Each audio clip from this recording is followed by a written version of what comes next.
Here's to the lucky ones, the survivors, the rescues. They're not Chihuahuas nor Shih Tzus. They're not Beagles nor Bulldogs. But they need just as much love and care and a good home.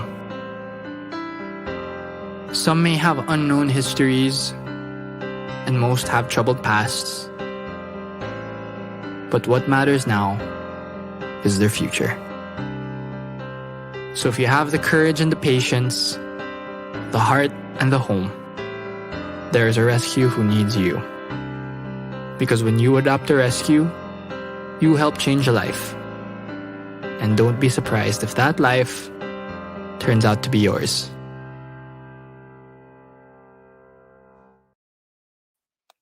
Uy! Good evening, everyone. Surprise, it's me again. Good evening, everyone. So I'm here, I'm Ish, I'm back. I'm your moderator again for tonight. So good evening, everyone. Welcome to day 3 of Pawssion Project's week-long celebration to commemorate International Homeless Animals Day. So we're co-presented by Krispy Kreme and Jamba Juice. So hopefully po everyone is doing well this Tuesday evening, and thank you po sa lahat ng kasama namin ngayon. I'm joined tonight again by our lovely founder, Miss Malu PIER'S. So, hi Malu, kamusta naman dyan? Hi also. Don't Charlie say hi! Hi, si John Charlie. Hi everyone. So, good evening everyone. Thank you sa lahat ng kasama namin tonight. And yeah, so we see all your comments. So, yeah, just send, good evening daw to everyone. And don't forget, again, everyone to share yung live namin tonight to your family and friends and use the hashtag Pawssion IHAD 2021. Yes, and don't forget, remind natin sila na we're also live on YouTube. So if you sa YouTube have please. no extra devices, kung gusto na lang magkaguluhan sa mga tao sa Facebook, okay lang. Kasi ang dami actually insightful comments on Facebook.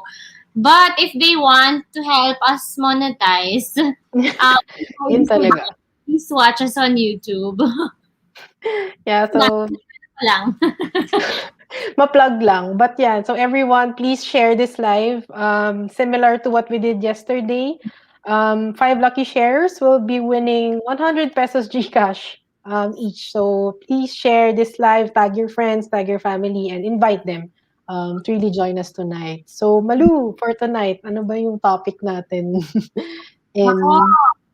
Favorite topic mo ba to? Yeah, very controversial.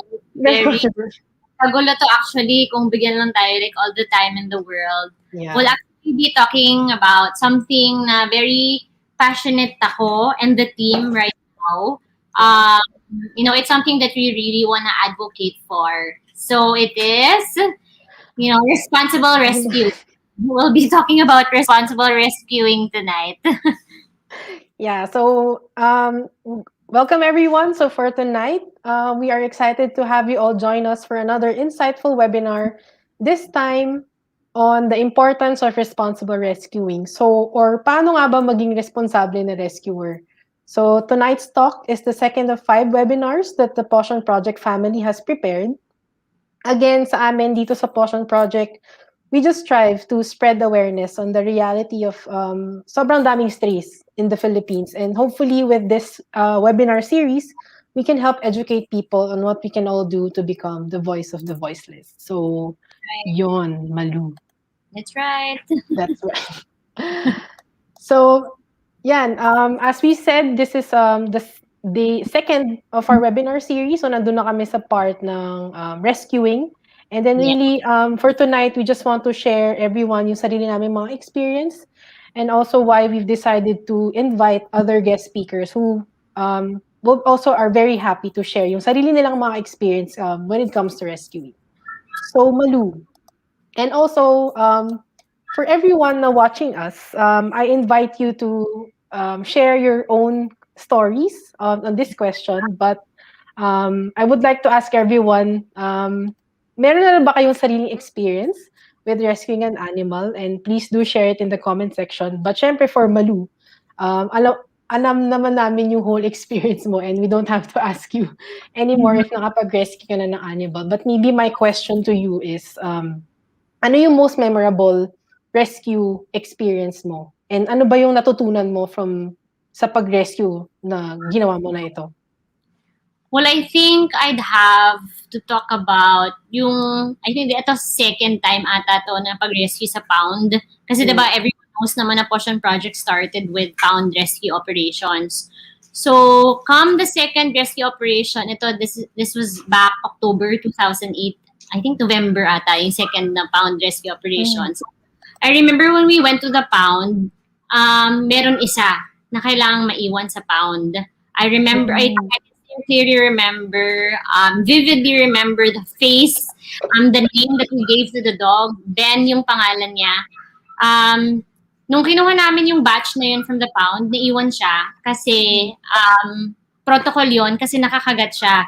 So protocol yun ng pound na kailangan maiwan siya for 10 days at least for observation. So, alam mo, it was very haunting. That moment na when we left the pound, kailangan siyang iwan.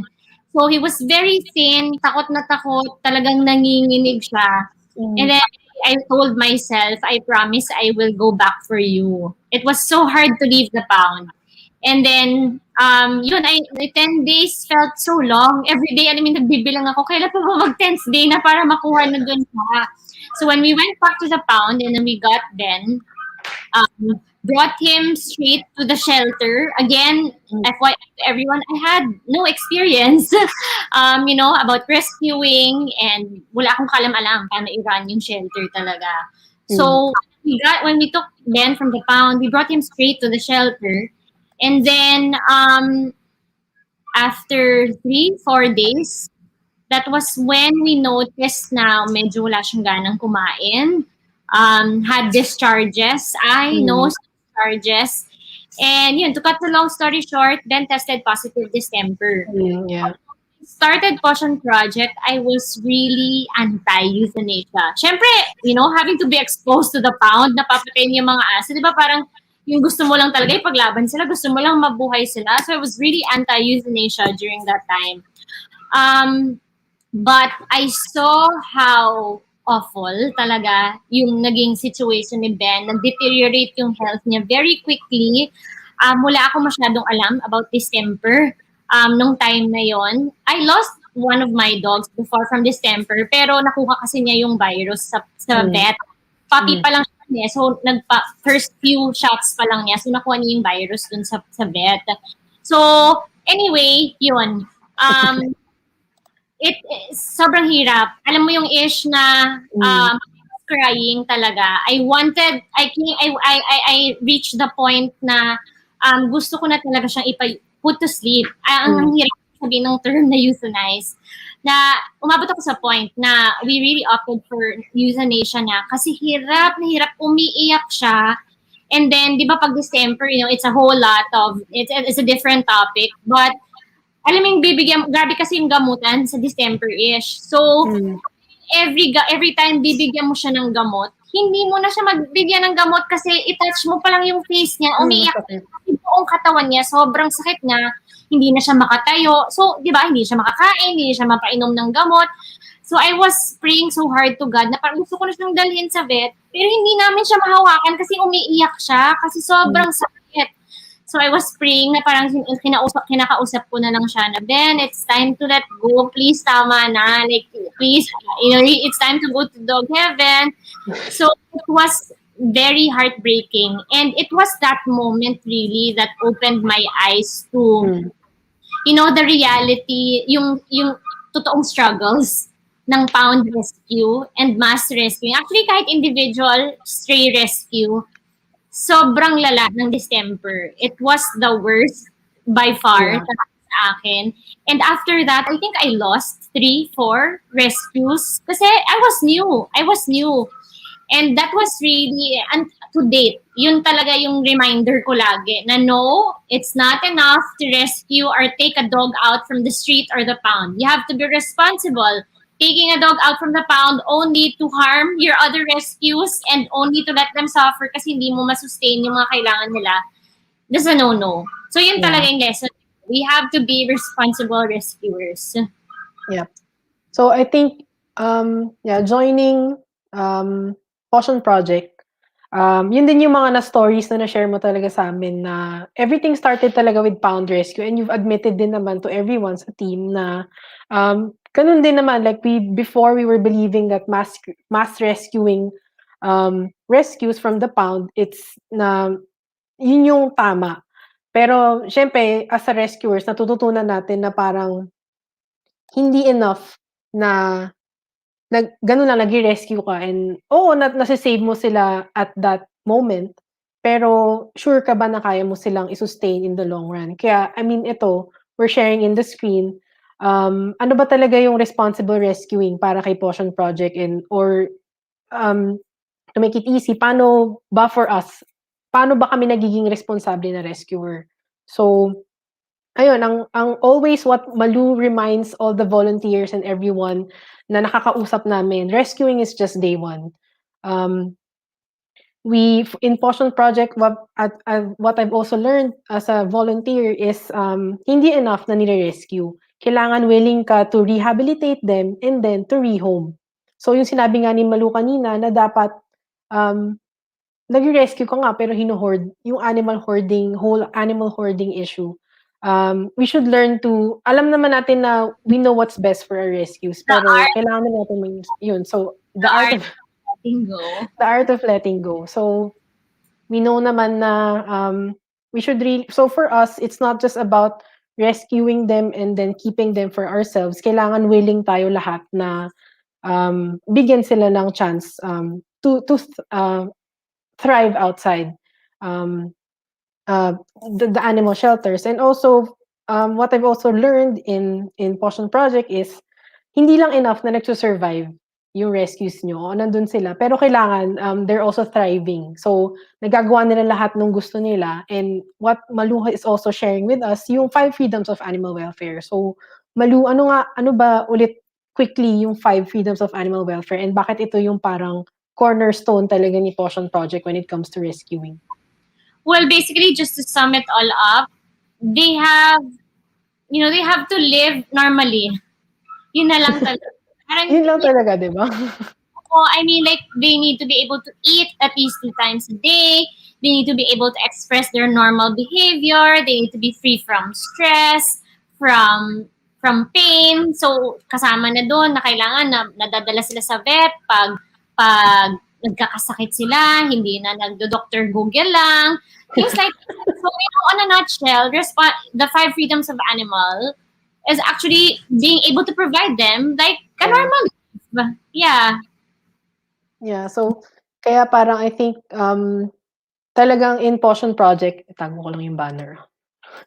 Yan, so yun din talaga na parang every time na yung natututunan namin as volunteers kay Malu is ito yung mga responsibilities mo, or hindi lang namin, but also anyone who rescues. For us, ito yung parang what we give to our own rescues, and this is helping us make sure na we are upholding yung 5 freedoms of animal welfare. So what Malu said, we feed them twice a day. We make sure that our rescues are healthy, they're vaccinated, they are well socialized, they're free roaming. Ayun, like parang yun yung isa sa mga pinaka nakuha namin na maganda na feedback from Sir Tristan of Milo and Friends, na parang sobrang balance daw ng rescues in the shelter because they're free roaming, they're free to express yung behavior nila. And I mean, lastly, kaya parang very important for us yung kailangan fixed yung rescue. So, Malu, bakit nga ba important talaga na, I think we get like a lot of comments na, or like negative flack na bakit hindi natin tinatanggap yung rescues kapag hindi sila neutered or hindi sila fixed. Well, number 1 kasi ako, I really don't like caging. You don't rescue an animal only for you na ikulong sila. So, we have a few cages at the shelter, but it's just for those na newly rescued or doon sa mga rescues na kailangan i-observe. those who have been to the shelter will really be able to testify kung gaano kasaya panoorin yung mga rescues na free roaming sila. And you cannot free roam a rescue if they're not spayed or neutered kasi yung ending dyan, matatagtagan yung mga kailangan mong pakainin kung nambuntis sila, di ba? We have to admit that we've also had a few times na meron kaming unwanted litters at the shelter. Kasi, not all the time that there are vets readily available to do spay and neuter. Not all the time na monitor talaga kasi sobrang dami nila. Not all the time na once natapos na yung rehabilitation ng mga rescues, nakaka-schedule kami agad ng kapon. Yun nga, ako talaga, I really don't like caging. So we have kennels, but still, they're able to, walk around still. Pero yun, our rescues talaga are free roaming. That's why it's very important kailangan makapon. Sorry, yung mga aso kami dito. Yung mga pusa.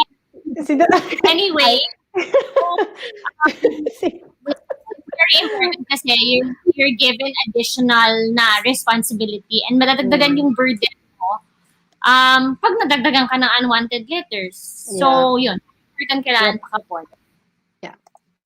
But, yun naman, syempre, like, in this webinar, we've always talked about yung sarili naming experience. Pero in Pawssion Project, we're also very willing and talagang for us importante na naririnig namin yung sariling experience ng other fellow rescuers and other shelters, which is why talaga ginawa namin yung whole webinar na to, not just for us to talk about our advocacy on responsible rescuing, but also to invite some guest speakers to share their own experience and to give their own opinions and yung sarili ng thoughts about this rescuing topic. And then but yeah, Malu, before we move forward, can we just share one of your questions earlier? I think that's very important so people understand. Again, guys, our inbox talaga sumasabog talaga siya every day ng rescue requests. Like, we get more rescue requests and hingi ng tulong than help. So, this is why we really want to emphasize this one, yung cost, yung gastos, like magkano ba yung ginagastos talaga for just one rescue from the pound or even a stray. And it would be nice if you guys can comment kung may alam kayo na mas mura pa. But what we're gonna be sharing with you tonight is just an average cost kung magkano yung nagagastos. Ito yung mga very basic na mga tests na pinapagawa namin pag nagpaparescue kami sa pound or if it's a stray animal na wala talaga, kahit yung reporter walang maibigay na background. Yep. Teka lang sinend ba siya ni Renee? Hindi ko mahanap yung PubMat. I think you have to refresh daw. Anyway, guys, yun. Like this happened because we're not professional streamers. Sorry, 1 minute, but maybe you can read some comments yung mga sinabi ng. Yeah, sige. Let's read some comments na lang. And again, guys, if you're a rescuer or an animal advocate or if you know people na may mga shelters, maybe you can tag them and share the webinar tonight so that, let's all inspire everyone. It's sinasabi ko always, Pawssion Project is not perfect and we never will be. This is why it's gusto namin talaga na we learn from each other. And that's why we're very happy nga na, our other rescuers and shelter owners have joined us tonight. Anyway, eto. So we just want to share how much it costs to responsibly rescue one dog. Like, we had to emphasize na responsibly rescue one dog. Kasi people might react na, ganito lang naman yung ginagastos ko kung mag-rescue ang aso. That's why we want to emphasize to responsibly rescue one dog. Kasi basically, ito yung pinaka-kailangan kung gusto mo na clear yung dog before may pasok sa shelter. So first, we included the adoption fee na 500. This is the adoption fee sa Bulacan Pound. So we will base it there. And yun, FYI sa lahat, iba-iba yung adoption fees per pound. And this is actually something na gusto natin ilapit pa sa government. Kung pwede sana streamlined and uniform na lang lahat ng adoption fees. Kasi other pounds 1,000, yung iba 1,500 pa nga, iba 150. So hindi uniform. So yun, kaya ko lang sinabi na we base this one sa Bulacan pound. So the adoption fee there is 500. So ito if we want to rescue a dog from Bulacan pound, we'd have to pay adoption fee of 500 pesos first. This one usually is covered na by donations. Ito yung realidad. Every time pound rescues, ang daming mga taong gustong mag-donate for the adoption fees.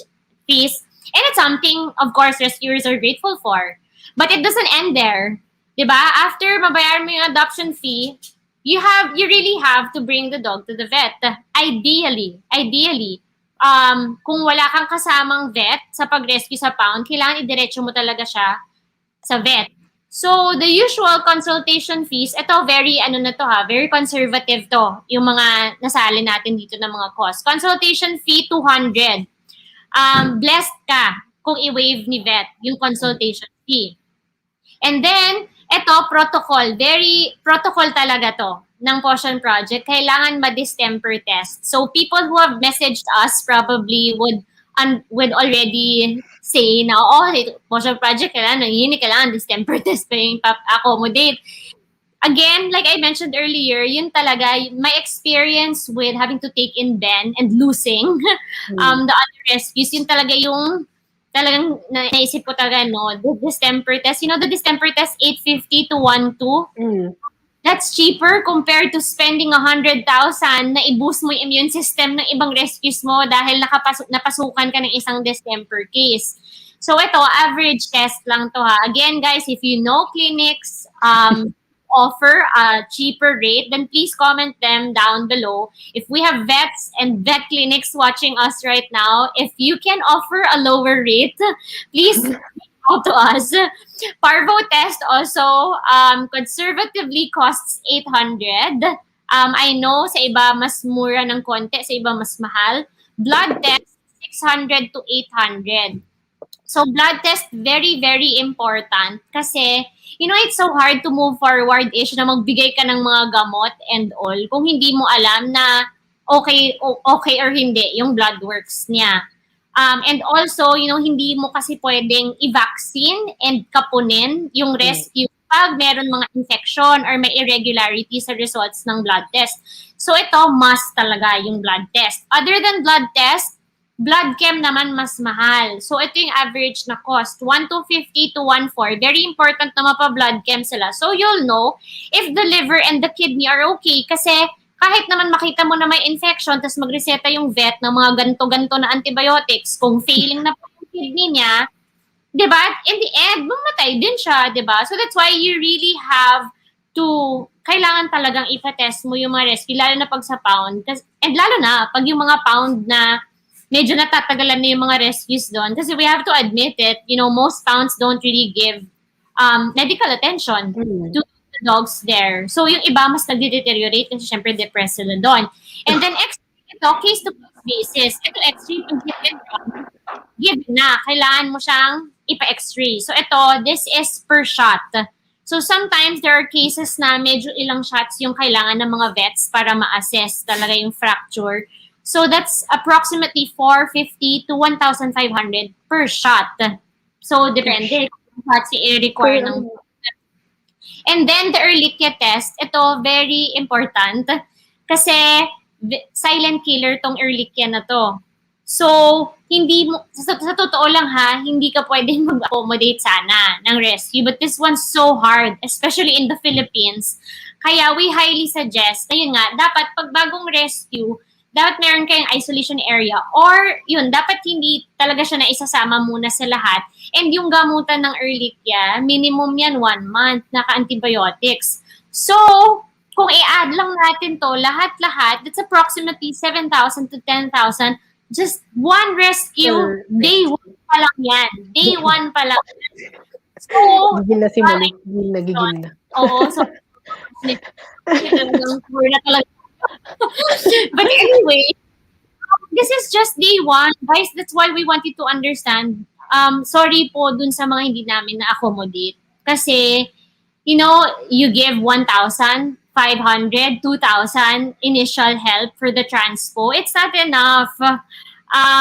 mas kawawa po yung mga rescues in the end kung mako-compromise yung quality of life nila. Siguro ayaw niyo naman po kami mga rescuer na umabot sa point na mangungutang kami, di ba? But, I really just wanted to emphasize this so people understand how expensive it is to responsibly rescue one dog. Again, this is just day one. Yeah. After that, kailangan pa natin silang i-rehabilitate to the point na pwede na silang i-vaccine and pwede na silang ikapon. So like I mentioned, those who have heartworm, ehrlichia, or kung ano-ano pang mga sakit, minimum yan 1 month na gamutan. So imagine the daily antibiotics plus their food, plus kung ano yung mangyari sa kanila, kailangan i-dextrose or whatever. Again, so that's just one dog. Can you imagine how much we actually spend for just one dog from the pound? Konti lang naman yung mga healthy from the pound-ish, di ba? Lahat dyan. Ilang days pa lang sila dun minsan, di ba? Parang kahit ilang days lang sila. Yes. Idagdag mo pa kung may distemper, di ba? And distemper is so deadly, it's so expensive. So, yun. I just wanted to emphasize this before I turn it over to you and before we yes tonight. Yeah. Maybe meron din silang mga sarili nilang. Yeah. Or baka may ma-share din sa mura. Yeah, but anyway, may idea lahat. Ito na yung upon recovery.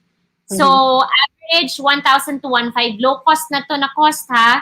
1,000 to 1,500 per kapon. This is for at least 15 kilos lang na aso. Pag mas mataba dyan, which is something na very happy tayo, kung makakuha tayo mataba na rescue, mas mahal pa yung kailangan mo ibayad. May plus yan on top of yung pag mas malaki na 15 kilos.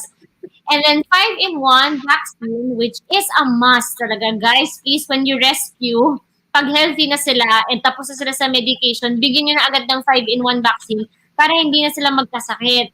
So, 350. This is a conservative cost. Pero syempre tayo sa shelter dahil madami yung mga vaccines na kinukuha natin. And we have a licensed vet. Again, guys, do not administer vaccines to your rescues if you're not a licensed vet. So, 350 for 5-in-1 vaccine. Anti-rabies is 250. 4-in-1 vaccine for cats is 900. Mahal talaga yung sa mga pusa. Grabe.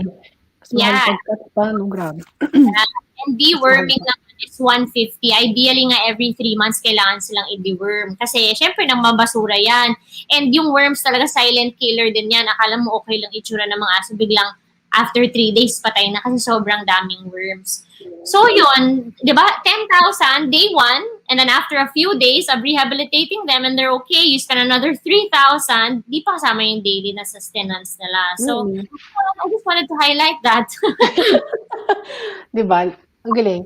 Pero like, it's really, this is why we keep telling everyone na rescuing is just day 1. I mean, we appreciate everyone na talagang may heart to help others. And they say na, magdodonate na lang po kami para pakainin sila or ipag-transport. Pero in the end, hindi lang po kasi talaga na enough na pakainin sila. Like, what if mapapakain nga namin sila pero hindi sila healthy? So this is why, ito talaga yung parang core ng responsible rescuing ni Pawssion Project. It's just, we just want them to survive and be healthy. Kaya, ayun, that was really from our side like an introduction, sharing of our own thoughts about the topic. But really, yun nga I said before, talagang yung highlight talaga ng webinar namin for tonight is to hear from our guest speakers. So, for the next part, I would be very happy to start introducing our guest speakers. So before I call on them one by one, magpe-play lang po kami ng short video to introduce them.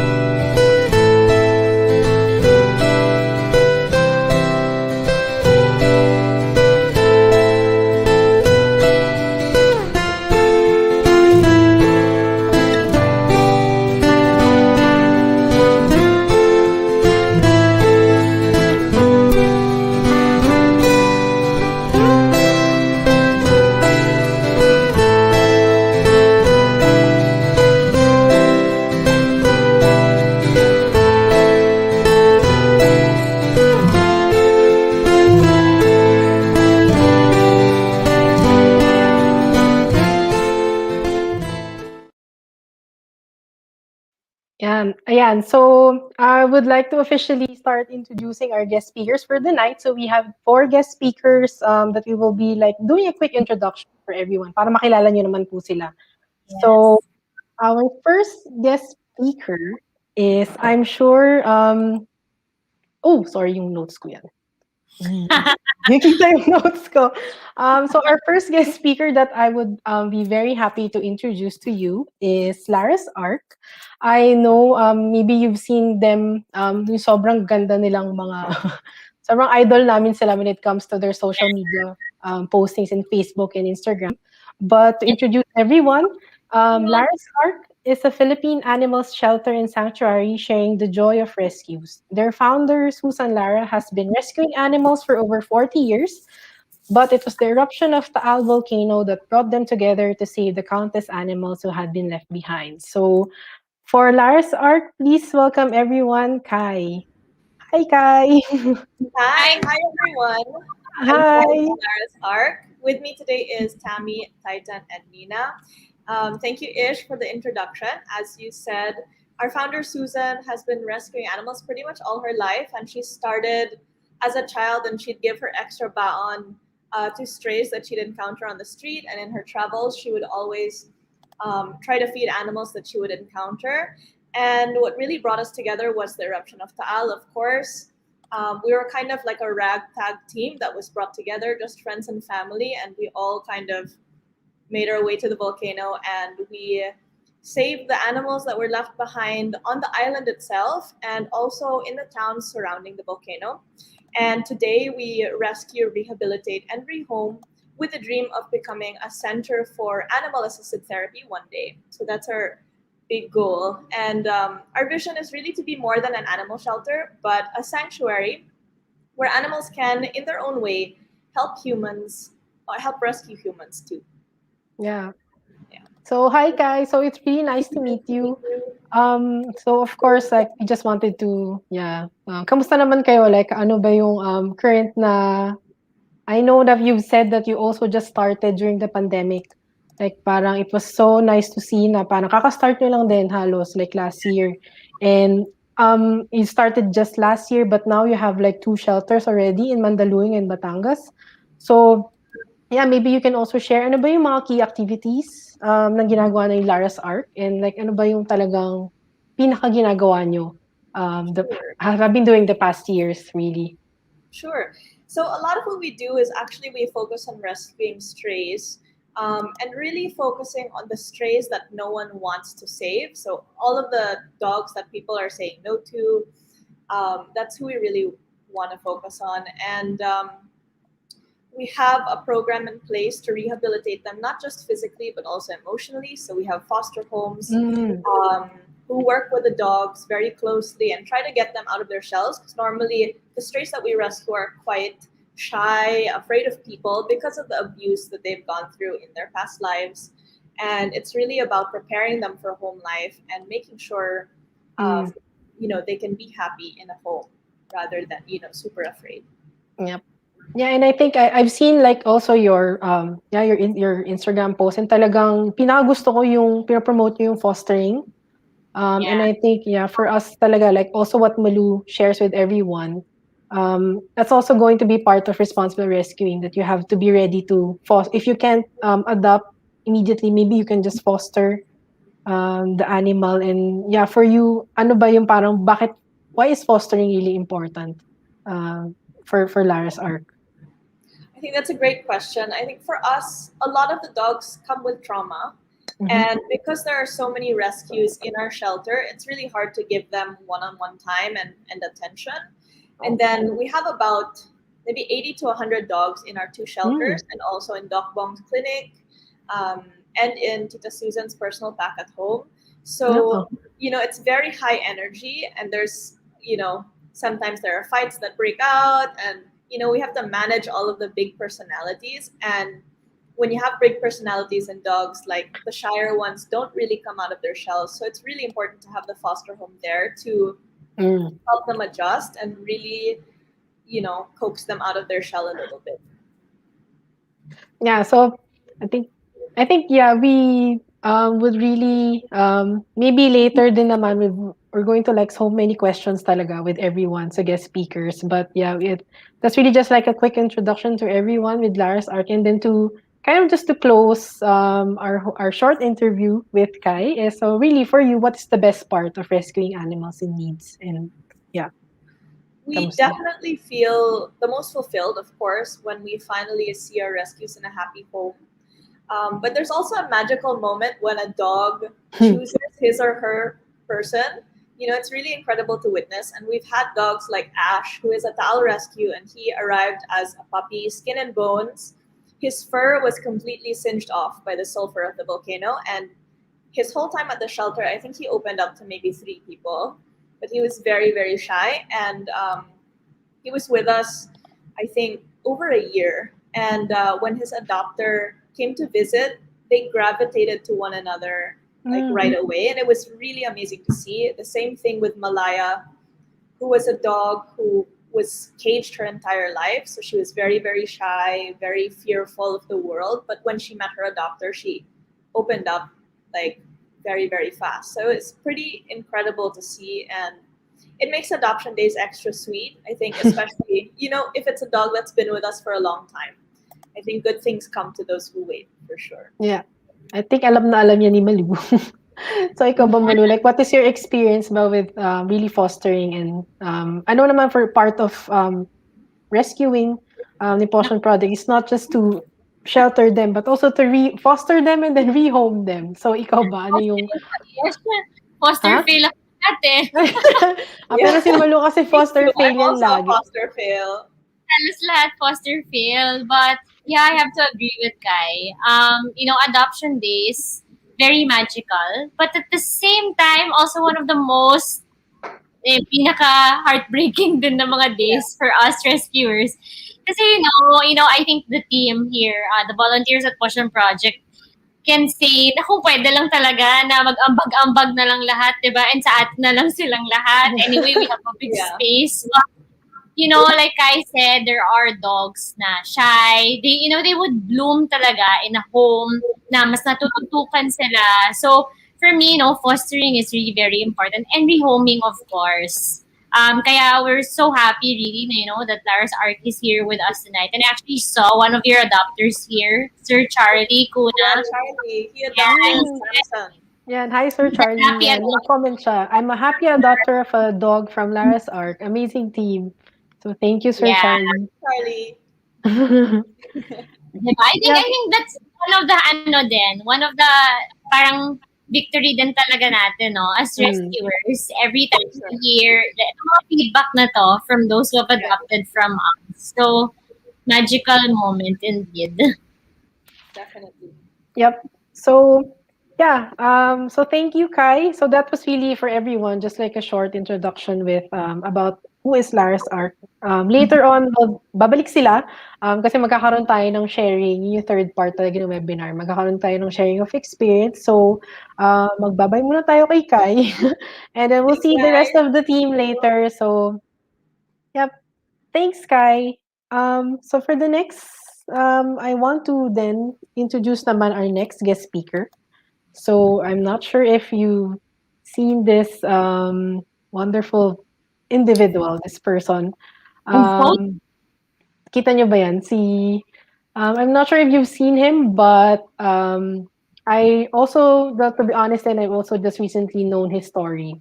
Recently lang, but Cats of Antipolo, or the person behind Cats of Antipolo, Sir Gary Glenn Merza. He started rescuing in 2013, guys. As in 2013, nag-rescue na siya ng cats, and he has helped more than 100. So, nakatulong na siya almost 100 cats and dogs. And together with his partner, they really rescue unloved and neglected cats and dogs. And we're really also very glad to have him join us tonight. So, would like to invite Sir Gary to the stream. So, hi, Sir Gary. Oh, kasama niyo pa si? Yes, this is Hilda from Hilda Station. Hi. Hello, Hilda. Yun siya. Hi. Yes. So, hi everyone. Good morning. Hi mga meowmies, mga meowties. Good morning, good afternoon, and good evening sa inyo lahat, sa lahat ng mga nanonood. So, my name is Gary. I've been rescuing since 2013, and I'm an individual rescuer. And we're located in Antipolo City. And currently, we have 105 Mm. cats at home. And unfortunately, unlike dogs, cats are seldom being rehomed or fostered or adopted. Kasi nga, syempre, iba yung personality talaga ng cats, unlike Mm. dogs na parang man's best friend. So, unfortunately, mga nasa around 10 pa lang yung napapa-adopt namin. And even if nakakapagpa-adopt na kami, eventually bumabalik din siya sa amin because hindi kaya yung yung pag-aalaga sa mga cats. And even sa mga close friends ko pa na experience na babalik sa akin yung mga cats and yung mga cats because of hindi nila kayang i-handle yung personality, or sometimes hindi na nare-realize nila na parang hindi pala cats yung hanap nila but more of like a dog. So Mm. eventually ang ginagawa namin is kami na lang din ang nag-a-adapt until we were able to Yeah. find a cat lover talaga na mag-sustain ng needs nila. Yeah. So yeah, everyone. So we're very happy to introduce to you guys si Sir Gary. So right now, yun nga like parang we've seen his story na if you follow his Facebook page, yung YouTube channel niya, he has a YouTube channel talaga that you can see his stories. But yun nga, how many cats do you have right now? Sa house mo? Yeah, around 105. And not all that, we also feed cats and dogs outside. So, kung magkakaroon man kami ng mga donations, so we also share the food to cats and dogs Mm. outside our community, or even within the community. So we go around and then we feed them. And that's what we share in our social media platform, like in YouTube. Mm. Kasi syempre, ang goal talaga ng YouTube nung nag-start ako noon is to educate people on how to take good care and even Mm. rescue cats and even dogs. And then eventually na-monetize siya, good thing. But the salary that we get, it's just around 2,000 every month or Mm. 4,000 per 2 months. It's really small, pero at least nagkakaroon ako ng kahit papaano dagdag para makapagbili ng food para sa mga community cats and community dogs. Mm. And then Okay. I just keep on sharing even if konti lang yung views. Ang importante naman is I share what I know, because there are a lot of people who really want to do it. It's just that they don't have that information that they Yeah, can use to that's be true. able to help, a cat or a dog outside. And That's correct. that's really been my goal, to help Mm. and to share what I know. Yeah. Gary, share mo na yung YouTube channel mo now. Oo, Have so Yeah, Gary i-plug mo Glenn naman. Merza. Oo, Gary Glenn Merza po yung name ng ating YouTube channel. So it's GARRY GLENN and then MERZA. Marami kayong makikita doon. May mga short clips lang kung paano ako nagpapakain, kung paano ako Mm. napapaligo ng pusa, ng mga bulag na pusa, ganyan. So pinapakita ko sa kanila kung paano yung regular days kapag isa kang rescuer. Ganun. And Yeah. hopefully you'll be able to learn something from those videos, because it's really Mm. worth sharing para mas marami kayong matutunan eventually.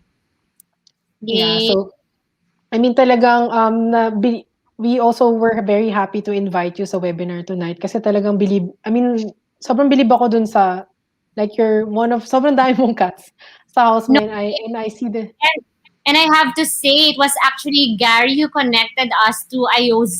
Nagpadala ng sobrang daming cat food sa shelter. talaga. Thank you, Gary. 'Di ba? So, Grabe yung reach. Sobrang inspiring talaga nung story mo na parang individual, and you've been helping so many cats na so much, and and you just decided to open your house. Yeah, and go, our Mali. shelter too. And our shelter too. I really love it when animal advocates actually, yung hindi sinasarili or hindi Mm. pinagdadamot yung resources. So, I'm so grateful I'm really grateful, Gary. I will always remember that. So thank you very much.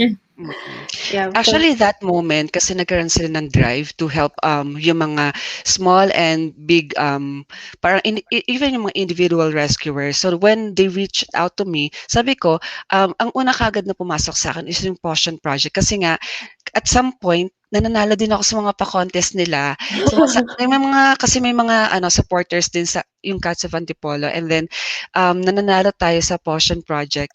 And then, sabi ko, they deserve also to be recognized. And at the same time, if we can give something, di ba, we should also share it with them. Kasi syempre, sila yung mga nangangailangan din na hindi nakakakuha ng support sa government, hindi nakakakuha ng enough na parang attention, unlike yung mga celebrities, di ba? But yeah, I think it's worth sharing and it's worth really giving back to the community, most especially sa mga passionate people like yung group ni Miss Malu. Thank Yeah. you. So thank you, Gary. And then to just to also end naman yung introduction interview namin sa'yo. So for you, what is the best part of rescuing animals in need?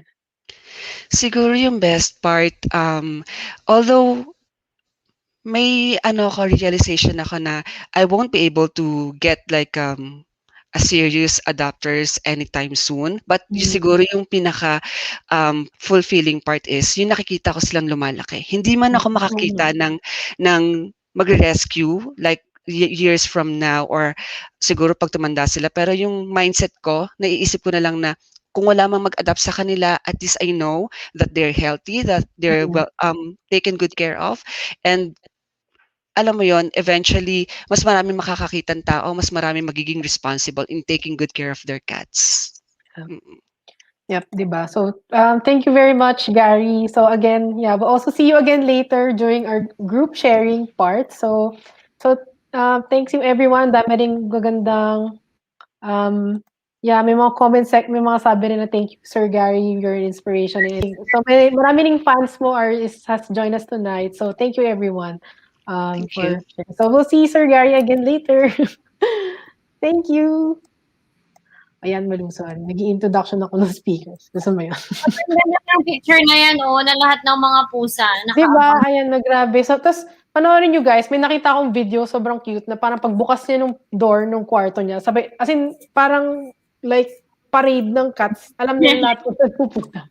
So, yeah, please watch we just have to emphasize it. Signan mo, sobrang healthy at sobrang gaganda ng mga pusa niya. Diba? Like, hindi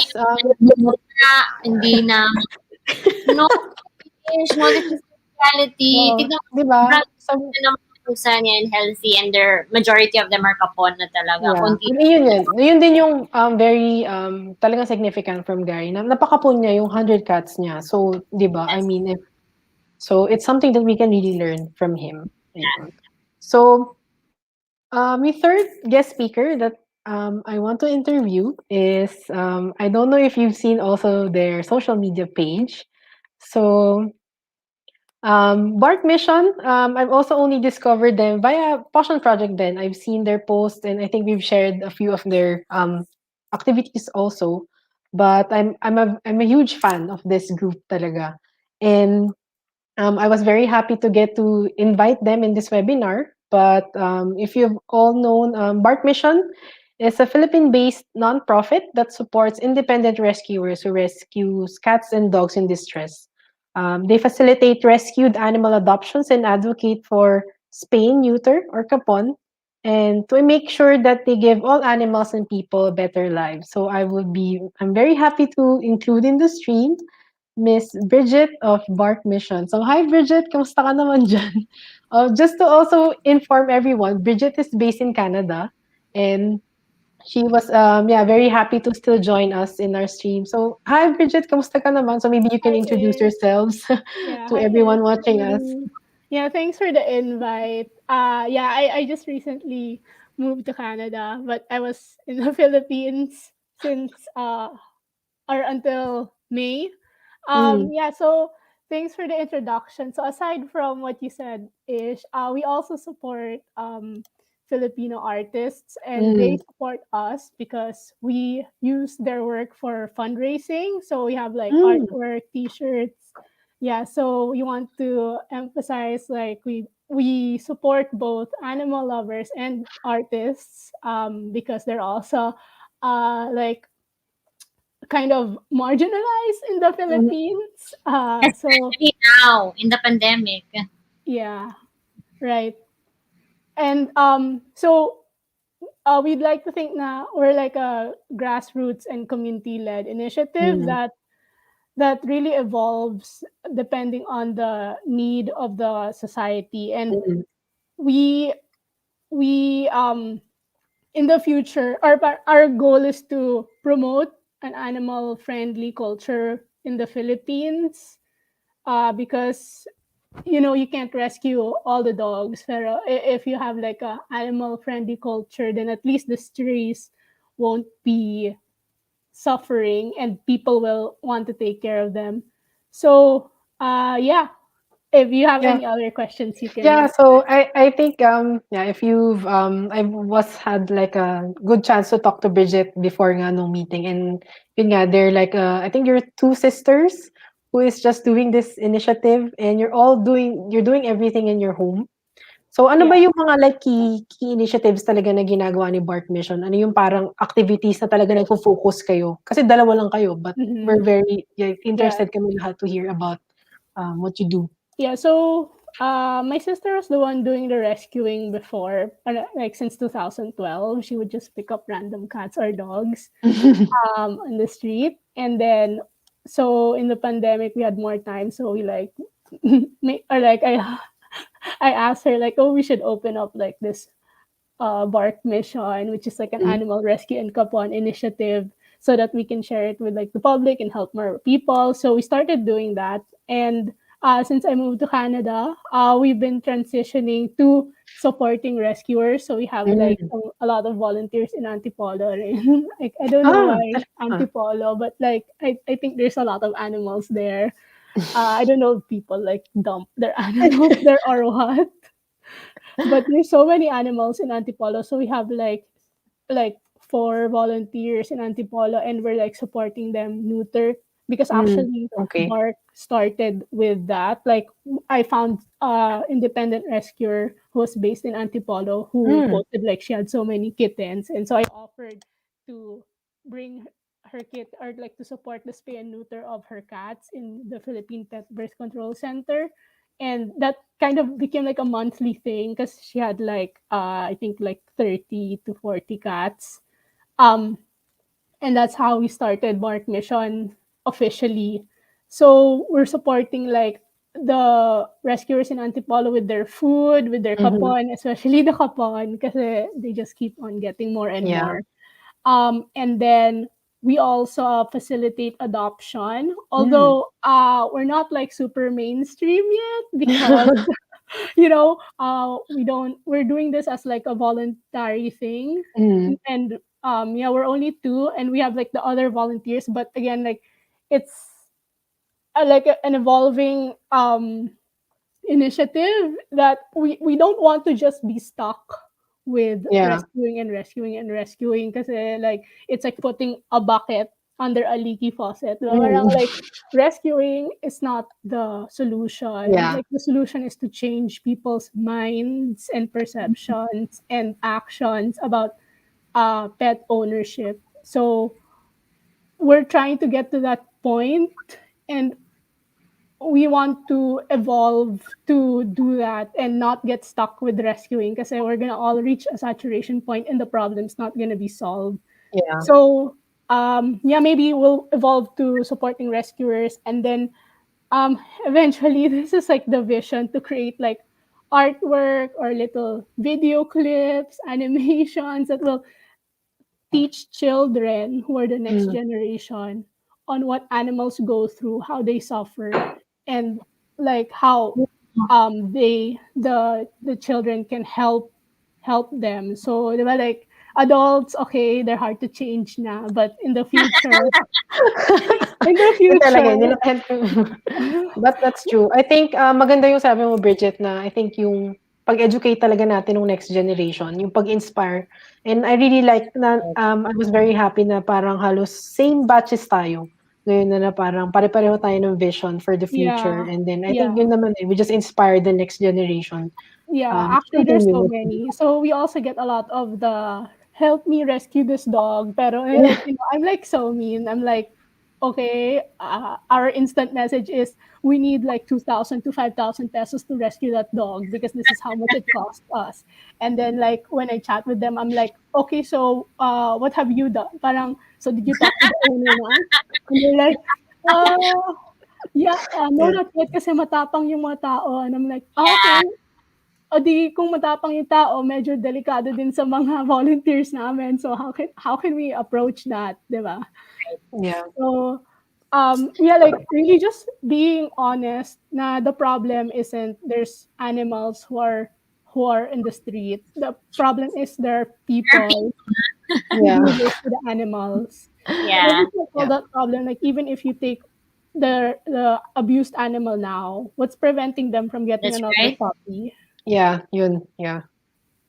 So anyways, yeah, so you want to move or I want to like direct the org to like that education aspect Yeah. because that's That's what's gonna right. solve the Yeah. problem. And yun nga, I think that's also what I appreciate from what you're doing as in Bark Mission. Yung helping individual rescuers.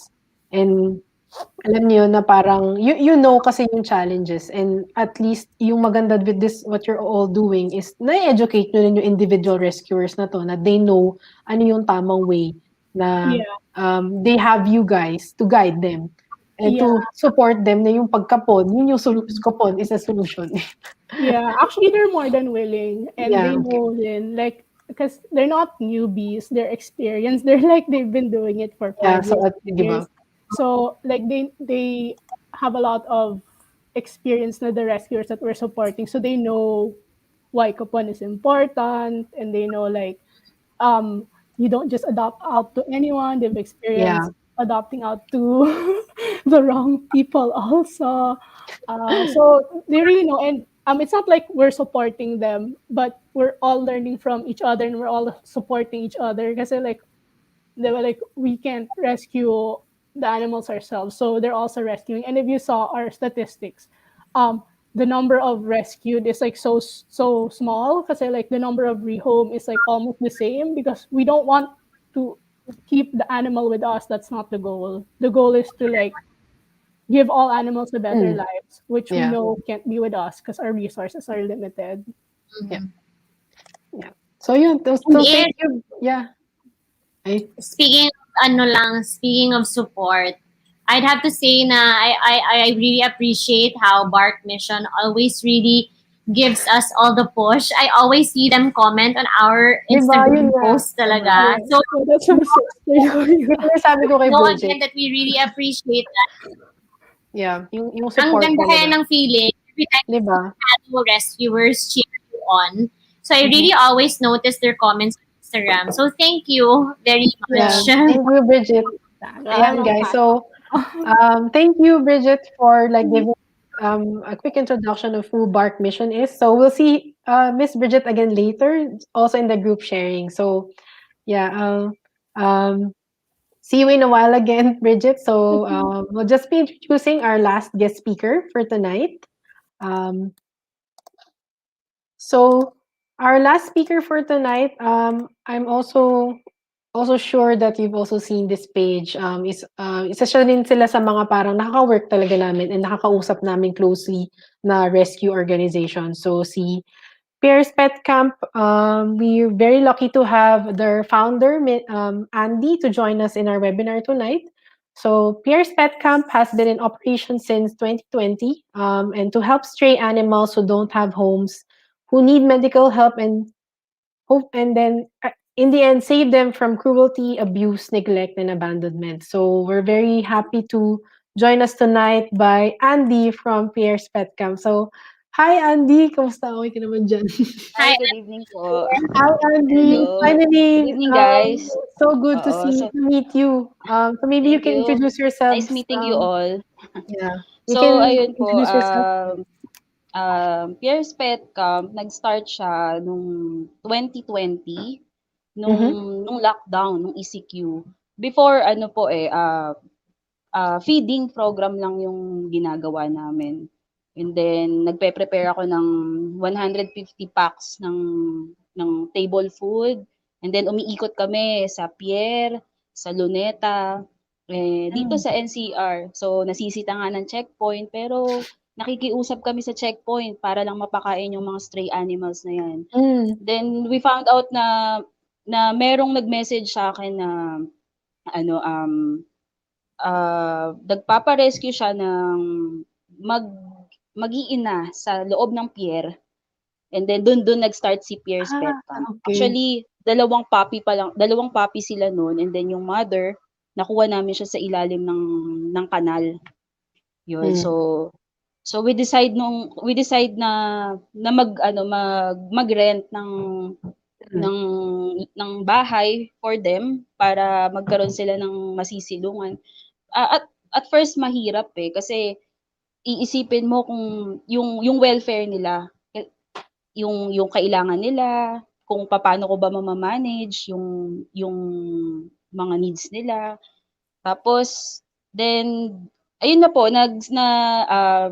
time goes by, may mga nagpi-PM na po sa akin. Before po kasi independent rescuer lang ako na nag-help in the other group na pag may nag-message na ito Andy, patulong naman, pa-rescue, ganun lang po yung ginagawa ko before. Pero nung nag-start kami nitong May 2020 ni Pierre's Pet Camp, yun, dun ko nakita yung kung paano yung magkaroon ng shelter. Yung having a shelter is not easy.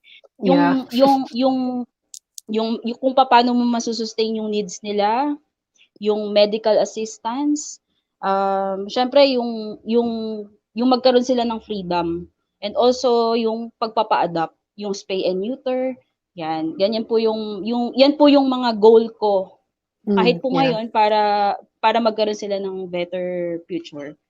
Ayun po. So I mean, it's also nice na meron kaming ma-invite na co-advocate na may sariling shelter, and I'm very also sure na naiintindihan namin yung challenges mo of starting your own shelter, and you can really see kung gaano siya kahirap.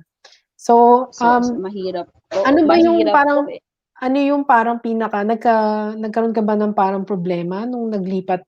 Yung nakwento rin kasi na story mo is lumipat kayo, 'di ba? So ano yung parang napakadami po naming struggles before. Before po, located kami at Malabon City, dito po sa Barangay Dampalit. Then tumagal naman po kami doon, kaya lang kailangan na pong mag-move. Then lumipat po kami ng Valenzuela. But due to the objection of the vicinity, ayaw nung mga kapitbahay po sa amin ayaw nila sa dogs. Maingay daw, ganito ganyan. So sobrang struggle po, hindi lang po sa part namin, sa part ko, pero ang mas inaalala ko po is yung mga dogs na nasa akin po. So ngayon we decided po na mag-move dun po sa Batangas ngayon, na naki-roof in po ako dun sa friend ko na meron din siyang mga dogs na inallowed naman niya ako. Currently po, meron kaming 200 dogs na nandun sa Batangas. Galing, iba po sila, galing po sila ng Pound. Yung iba po galing dito sa NCR, mga usually po ngayong lockdown, ang pinaka main cause ng mga stray animals is yung hindi na kayang alagaan kasi wala nang maipakain. Ayaw ng alagaan kasi abandonment. Yes, ganun po kaya po dumadami yung population nila. Yeah. Ayun po. Yeah. But yeah, I know parang yun nga like at least maintindihan ng mga tao yung experience mo as an individual rescuer. And yun na, we also understand, ang dami rin nagme-message sa amin na nagpapatulong. Pero yun nga like, di ba, hindi naman natin matutulungan lahat. Mag-isa ka lang, yung 200 dogs na yung under pala sa'yo. Kaya po, kaya po ang pag lumalabas ako, pag pumapasok ako sa work, minsan nagbabaon ako ng dog food, nagbabaon ako ng kung ano yung makita ko sa labas na pwede kong mabili. Pag may nakita akong dog dyan sa kalye, bibilan ko ng pagkain. Ganyan, pag mamamalengke ako, pag may nakita akong aso na nakita ko na diba? Starve na nagugutom, bibilan ko ng pagkain. Hindi ko maipaliwanag, pero for me kasi sobrang parang na-attach ako sa kanila. Yun. Yeah. Yun po. Sige. So thank you, yeah, very, very, Andy, for sharing your short story. Maybe to, yun nga, para rin, matanong rin sa'yo, ano ba Thank yung best you. part of rescuing animals in need? Sige po. Well, Thank ano you. po, yung best part Ano po ba yung best? siguro yung for me, yung best part po ng animals na nangangailangan is yung mapa-vet, yung medical assistance first, and then yung magkaroon sila ng family, yung fur family na hindi ito, usually po kasi, ngayon nai-encounter ko, mag-a-adopt sila, and then itatali lang, then Yeah. ang nangyayari po, bumabalik lang din po sa amin yung ina-adopt nila. So for me, sa akin po, hindi ko kayang makitang ganun yung ipapa-adopt ko kasi nung kinuha ko yan sa kalye noon, nag-take na ako ng risk para alagaan siya. And then, para magkaroon siya ng magandang welfare. Tapos, ganun lang yung mangyayari. So, hindi po okay sa akin yung ganun. Yeah. Ayun. Yung mapaspay and neuter, yun po yung pinaka number 1 important din. Para hindi po dumami. Okay. Kaya po pagka merong mga spay and neuter project na libre dito, ginagrab ko kahit alam kong Diba? mahirap kasi mag-isa lang ako, minsan 2 lang kaming nag-a-assist. Sige lang, basta mapa-spay and neuter ko para lang hindi dumami yung population nila. Kung may nakitang post sa Facebook na may spay and Yes, neuter, ma'am. file na agad ng leave. Diba? Oo, yung ganun ginagawa ko, ma'am, file agad ako ng Diba? You take kasi para the initiative. Para mabigyan ko sila ng siguro for me, ma'am, yung pinaka best welfare na mabibigay ko sa kanila ay yung mapaspay and neuter sila and yung mapa-adapt sila. That's right. Ituring silang part of the family. Yeah. Yun po yung pinaka goal ko. Thank you, Andy. Ayun. So Thank you so much po. Ayan. So thank you, Andy, for sharing your short, quick story. And then, ayan. I think now we'll see you again in a few minutes kasi pupunta na tayo dun sa second part ng webinar. So yung group sharing ng everyone talaga. So meron kaming mga topics na gustong i-discuss, and then marinig nyo yung mga sariling experience talaga ng mga guests natin for today. So we'll be right back. We'll just play like a 2-minute video to share with everyone, and then we'll finally see everyone in one place. So yeah.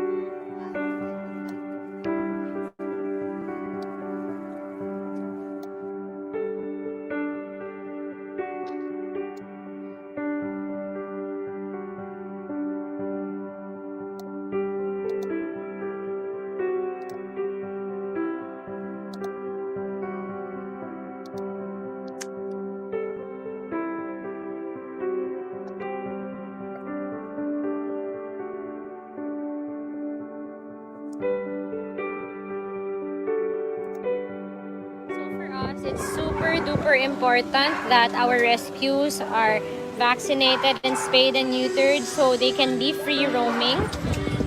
Kasi we really want to advocate responsible rescuing.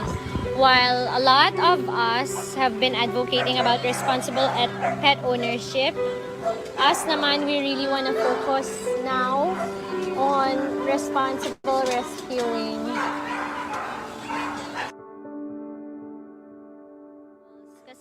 Again, guys, Pawssion Project doesn't get any government or corporate funding. So, we only take in yung kaya lang po namin. Hindi talaga pwede na idaan natin lahat sa awa. Kasi, at the end of the day, we cannot rescue all of them. There are 13 million stray animals in the country and does not even include the pets na mga inaabandona ng mga owners. So if we just rescue without having to make sure that kaya ma-sustain yung needs nila, nako-compromise din yung quality of life. So please understand why we cannot say yes to all of the rescue requests. Because again, nothing comes for free. So let us promote responsible rescuing. Let us also exhaust all means, post them for adoption.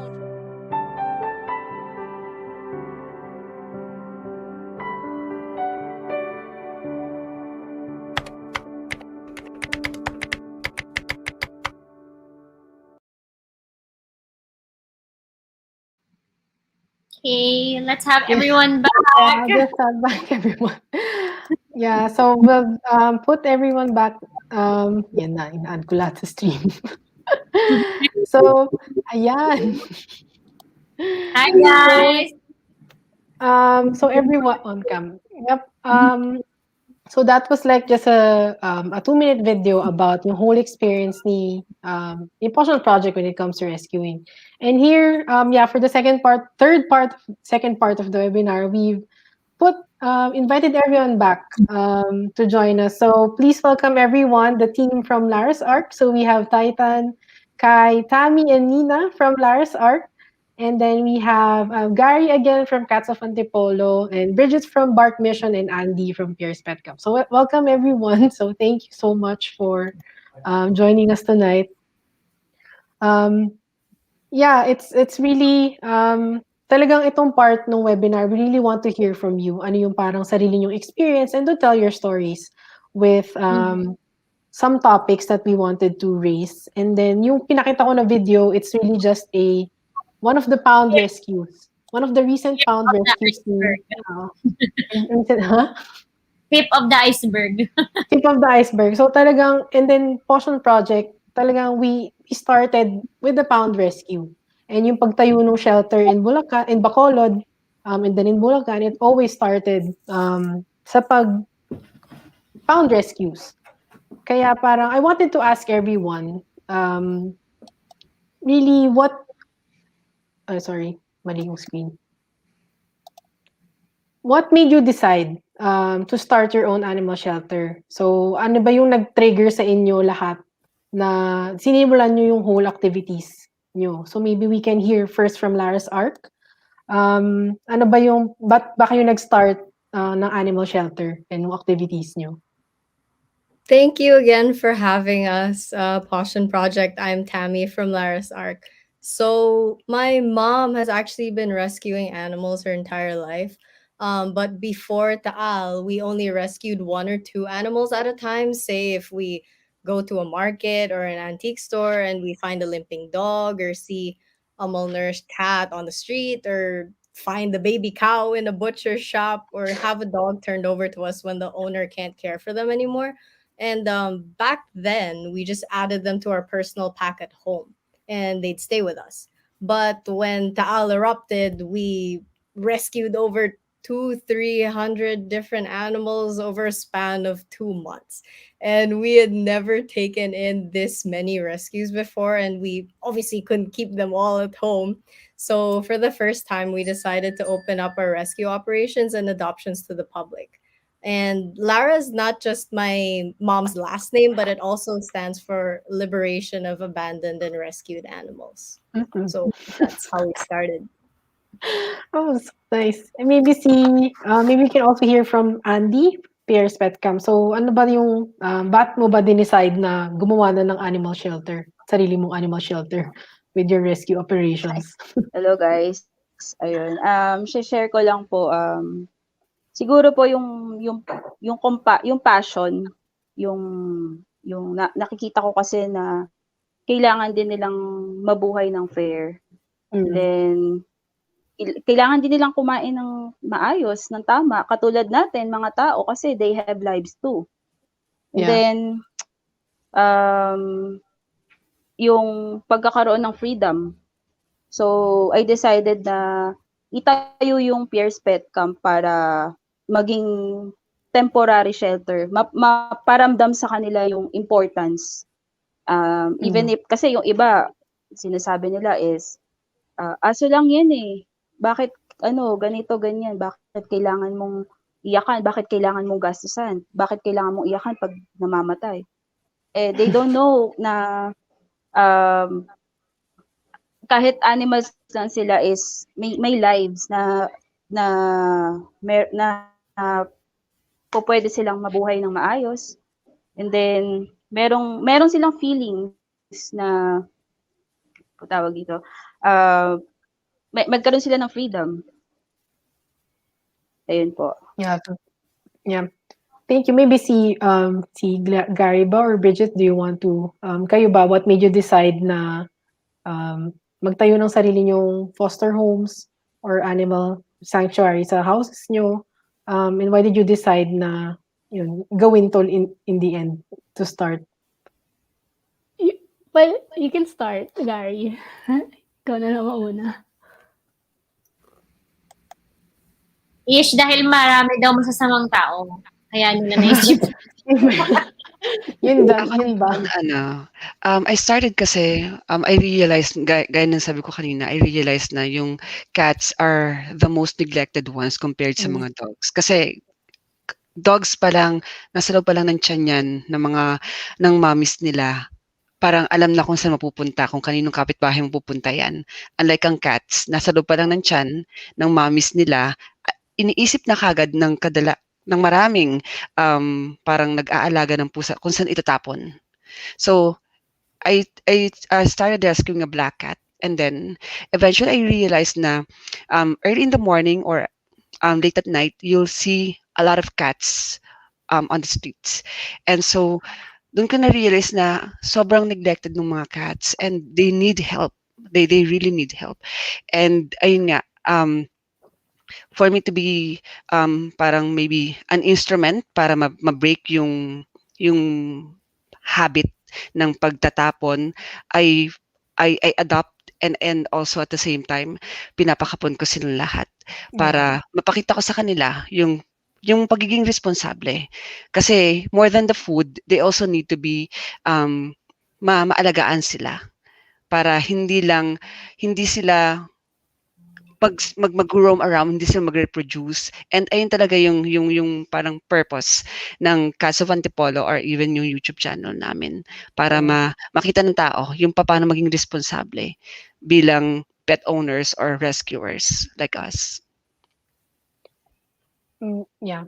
Thank you, Gary. So ikaw naman, Bridget, so why did you decide to open your home to rescuing yung stray animals in your area? Yeah. So, well, first of all, parang I just want to pop the romantic feels about rescuing. Parang ideally, we don't want to rescue and we don't want our home to be like filled with stray animals or neglected animals, because it's best if people take care of their own pets, like we'd rather not have that. But since that's not the situation now, my sister Bea was the one who was starting since 2012, and actually in our house there's a house that was abandoned by the neighbor, and they had like 7 or 10 dogs inside for like they left for like 3 years or something, so all the dogs are just like stuck inside.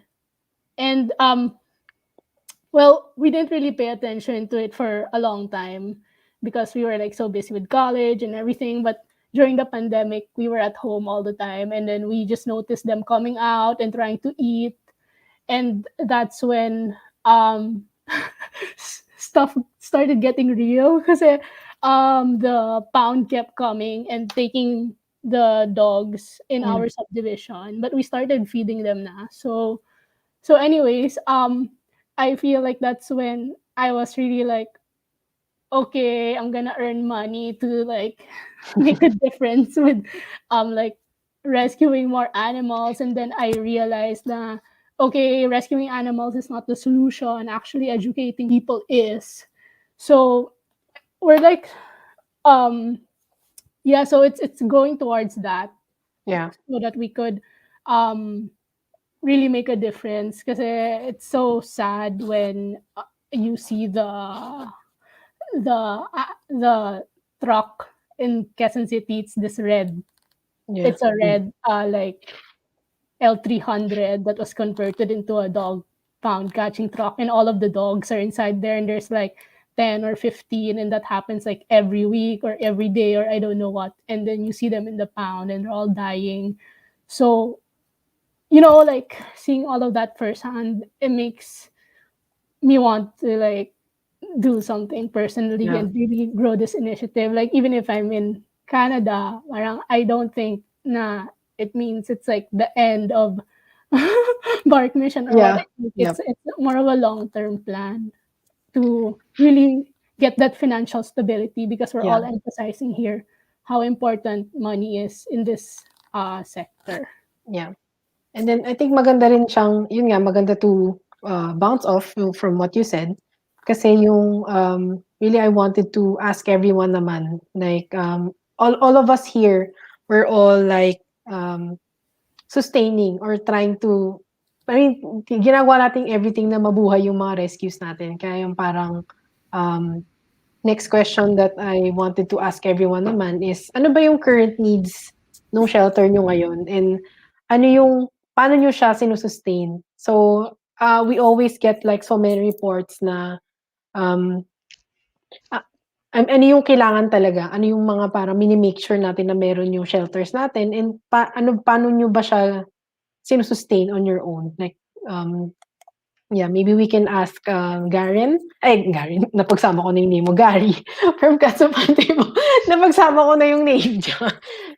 So Gary, ikaw ba? Like parang, how do you sustain? You have 100 cats na ikaw lang yung nag-aalaga. How do you make sure na nasusustain mo yung needs ng rescues nyo? Una, to answer the question, what we need talaga basically is food, kasi that's the basic need talaga yan. Second would be really yung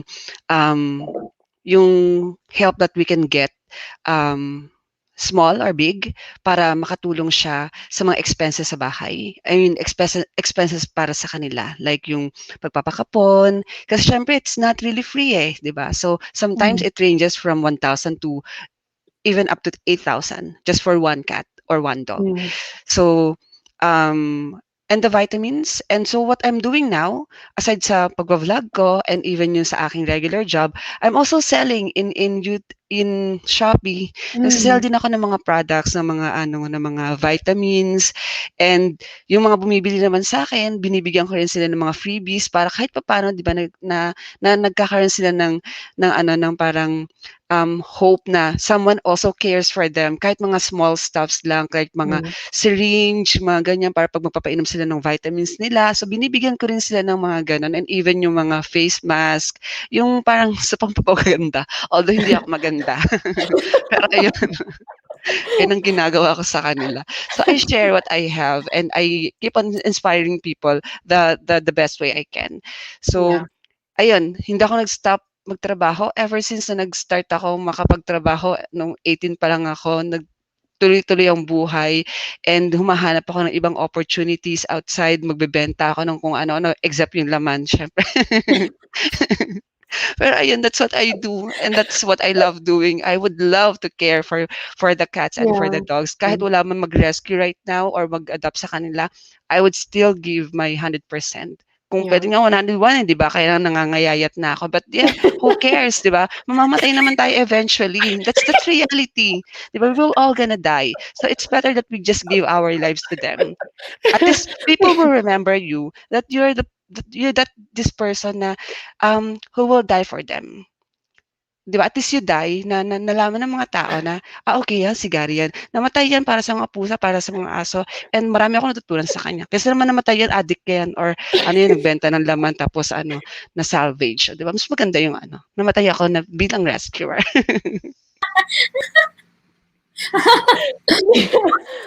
Sorry, na-commute ako doon. But grabe. Sobrang real talk yung kay Gary. Real talk, diba? I mean, mamatay naman tayo lahat. Kuha ka ng insurance sa akin, ha? Yes, may insurance na rin ako. And even, meron na rin akong nabiling lupa.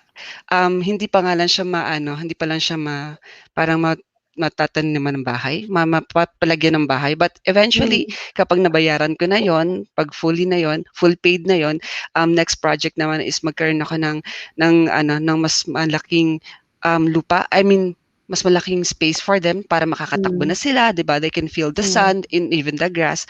Ayun yung goal Kami ko dyan. talaga. Mm. Follow niyo YouTube ni Gary. Nandali support. Yung may Shopee din daw siya, guys. Oo, sa Shopee. Sobrang nakakatuwa. Ayun. Sorry, nawindang ako. Pero ang ganda ng sagot. Maybe yun din, same question with Lara's Arc. So kayo naman, guys, like paano nyo ba, you've also shared na dalawa na yung shelter nyo ngayon. Meron kayo in Mandaluyong and meron kayo in Batangas. So ano ba yung mga current needs nyo right now sa shelter nyo and how do you sustain them? Yeah. I think a lot of people underestimate how much work goes on behind the scenes because there are so many needs and like we kind of feel like we're drowning every day, but we have to like fight to keep on going. Of course, we need funding for medical supplies and vet bills, and we work with the most amazing vet, Doc Bong, who is literally like a superhero to us. He has his own clinics. He has, I think, 3 clinics, but he still makes the rounds at our shelters. Gives us great rates for space and neuters, and he's so present all the time. So we really couldn't do it without him. Of course, we have like all of the tests when our rescues arrive. We test them for distemper, parvo, get them vaccinated, dewormed, and get their blood work. Most of them come to us in bad condition, so they really require extra medical care. And we end up keeping the senior dogs and the rescues with long-term medical issues just to ensure that they get the proper attention they need. A lot of them also, people don't really want to adopt, and they get kind of sidelined. So seniors really have a special place in our hearts, and we really just want to make sure that they are able to live out their last years in a steady, dependable, and loving home.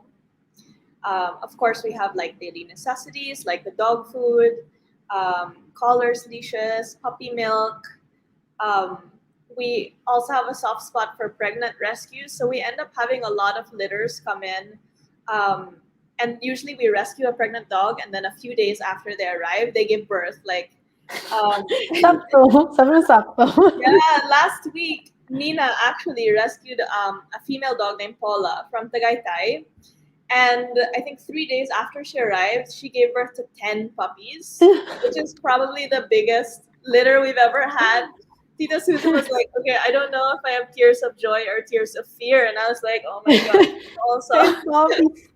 Yeah, 10 puppies. And then 6. 1 day later, we had another litter. So it's really like that, and you can't say no to the pregnant rescues. You can't just leave them, because if you do, there's no chance the puppies are going to survive out there. So yeah, and then of course other necessities are foster homes. Those are super important, and we're having a hard time finding like good foster homes who are willing to work with the dogs, because most of the time, they want to just see if they can handle a second dog, which is fine also, but the ones that are up for foster are really the ones who need a little extra help and extra love. And then we're flooded with messages every day about rescuing more. So we have to keep constructing kennels to make sure that they have the space to run and play and thrive. For the most part, really, we're privately funded by friends and family. Okay, yeah. We're a bit like still jahe to accept donations as a new shelter and as a family shelter, but we do have a donation line open, and we're trying to explore the idea of merch. I know you guys also do that, so we're trying to find new channels for revenue, because we're quite new at this and opening ourselves to the public. So it's really a learning experience for us. So we'd love to hear what you guys are doing and see if we can get any inspiration. Yun din, I think, also not just for Pawssion Project, maybe si Andy rin makaka-share siya yung experience niya with PIER'S Pet Cup, and also Bridget from Bark Mission. We are relying heavily talaga on donations, kasi at this it's the same. We also privately funded. We, as much as possible, we try to give our own money into the projects, but talagang yung importance ng donation. So maybe like Andy or Bridget, you can share ano ba yung parang how do you handle or ask donations, and what can you give? Ano yung mga tips na pwede niyong ibigay sa mga tao kapag kailangan ng mag-ask for donations? Ano yung mga important na ginagawa mo as a rescuer pag humingi ka ng donations? Maybe si Andy, pwede nating tanungin. Ako, sige po. Ako po ma'am, pag nag-a-ask ako ng donation, in return, nag-a-update po ako sa post ko. Like ngayon, ang ginagawa ko is yung 10 pesos challenge. Yeah. Kasi hindi naman lahat ng tao pag nag-ask ka ng donation is makakapagbigay and also capable para magbigay ng malaking amount. Syempre naiintindihan din natin yung panahon ngayon due to ECQ, napakahirap ng buhay. So si 10 pesos challenge, napakalaking help niya sa akin. Kasi sa akin sa part ko, yung half ng salary ko ginagastos ko din para sa kanila and also my savings. And also yung 10 pesos challenge po is nasusustain niya, nasasalpakan niya yung kulang po ng galing sa part ng salary ko and also sa savings ko. Katulad po ngayon, currently 200 dogs po ang meron kami sa Batangas. It's not easy to maintain, to sustain the needs. Napakadami po. Katulad po niyan is yung iba po doon galing ng pound. Pag galing po ng pound, hakot, napakadami po niyan. Kailangan mapatest mo yan, mapavet mo muna yan bago mo ipasok ng shelter. It's not easy po sa amin. Kasi 3 lang kaming nagma-manage sa ngayon eh. Yung own money namin, ginagastos namin para dun sa mga dogs na kailangan talaga. And also, ang pinaka main problem ng nilalabas namin galing pound is yung skin problem and also the tick problem. Yun yung pinakamahirap pong gamutin eh. Lalo na po pagka yung sobrang payat na nung aso. Minsan nga iniisip ko, mahabol ko pa ba to? Parang minsan nakaka-lose hope na lang na teka, kaya ko ba? Minsan pagka may magme-message sa akin, Andy, patulong, pa-rescue sa pound, ganito, ganyan. Minsan iniisip ko muna eh, kaya lang, bahala na, pipikitan ko na lang ng mata, tapos pag nandun na, tuloy ko yung fund drive, and then, at the end of the day, nilalagbook ko lahat, dinonote ko lahat, tapos in return, magpapa-thank you ako sa mga nag-donate, and then yung mga pledge nila, in kind or monetary man yan, naka-post, para in return, tumulong ulit po sila sa amin. Yun po. Yeah, tama. I think also Bridget, maybe you can also, I've seen yung activities talaga ni Bart Mission with the Instagram. Talaga may transparency report kayo every month. So I think that's important kasi people want to know where their donations are going. So we do that transparency report with all the donations. There are some donations na hindi na nalagay doon, but I think that's like from friends and family, which I think is okay. They don't really mind the people that we know. But our biggest cost is always the spay and neuter because it costs more than the food. So food actually doesn't cost too much because you just feed them like twice a day. But the spay and neuter costs a lot. So every month we try to do that so that we don't have these problems like Lara's arc. I can feel you when you have to take care of puppies because it's like cute, but it's like the most work also. And it's like the saddest thing if there's a mom dog on the street with the small puppies or pregnant dog. So if you spay and neuter, parang nakapot na yung mom, like that won't happen anymore. And we would like to proactively stop that before it happens. That's why our major expenses is always kapon. And yeah, we really want to show where the money is going. So we have a transparency board for the donors, and we really emphasize na even if, like, for example, in the future, people are getting salaries, I mean, like in the future, then that would be posted. But, like compensating people for their time is also part of making this institutional change na it's not like it shouldn't be a voluntary thing. Actually, it should actually be a government supported initiative, Yeah. but if it's not, then it can be a non-profit, and people have to be compensated for their time because it's a real job to take care of the animals. Yeah.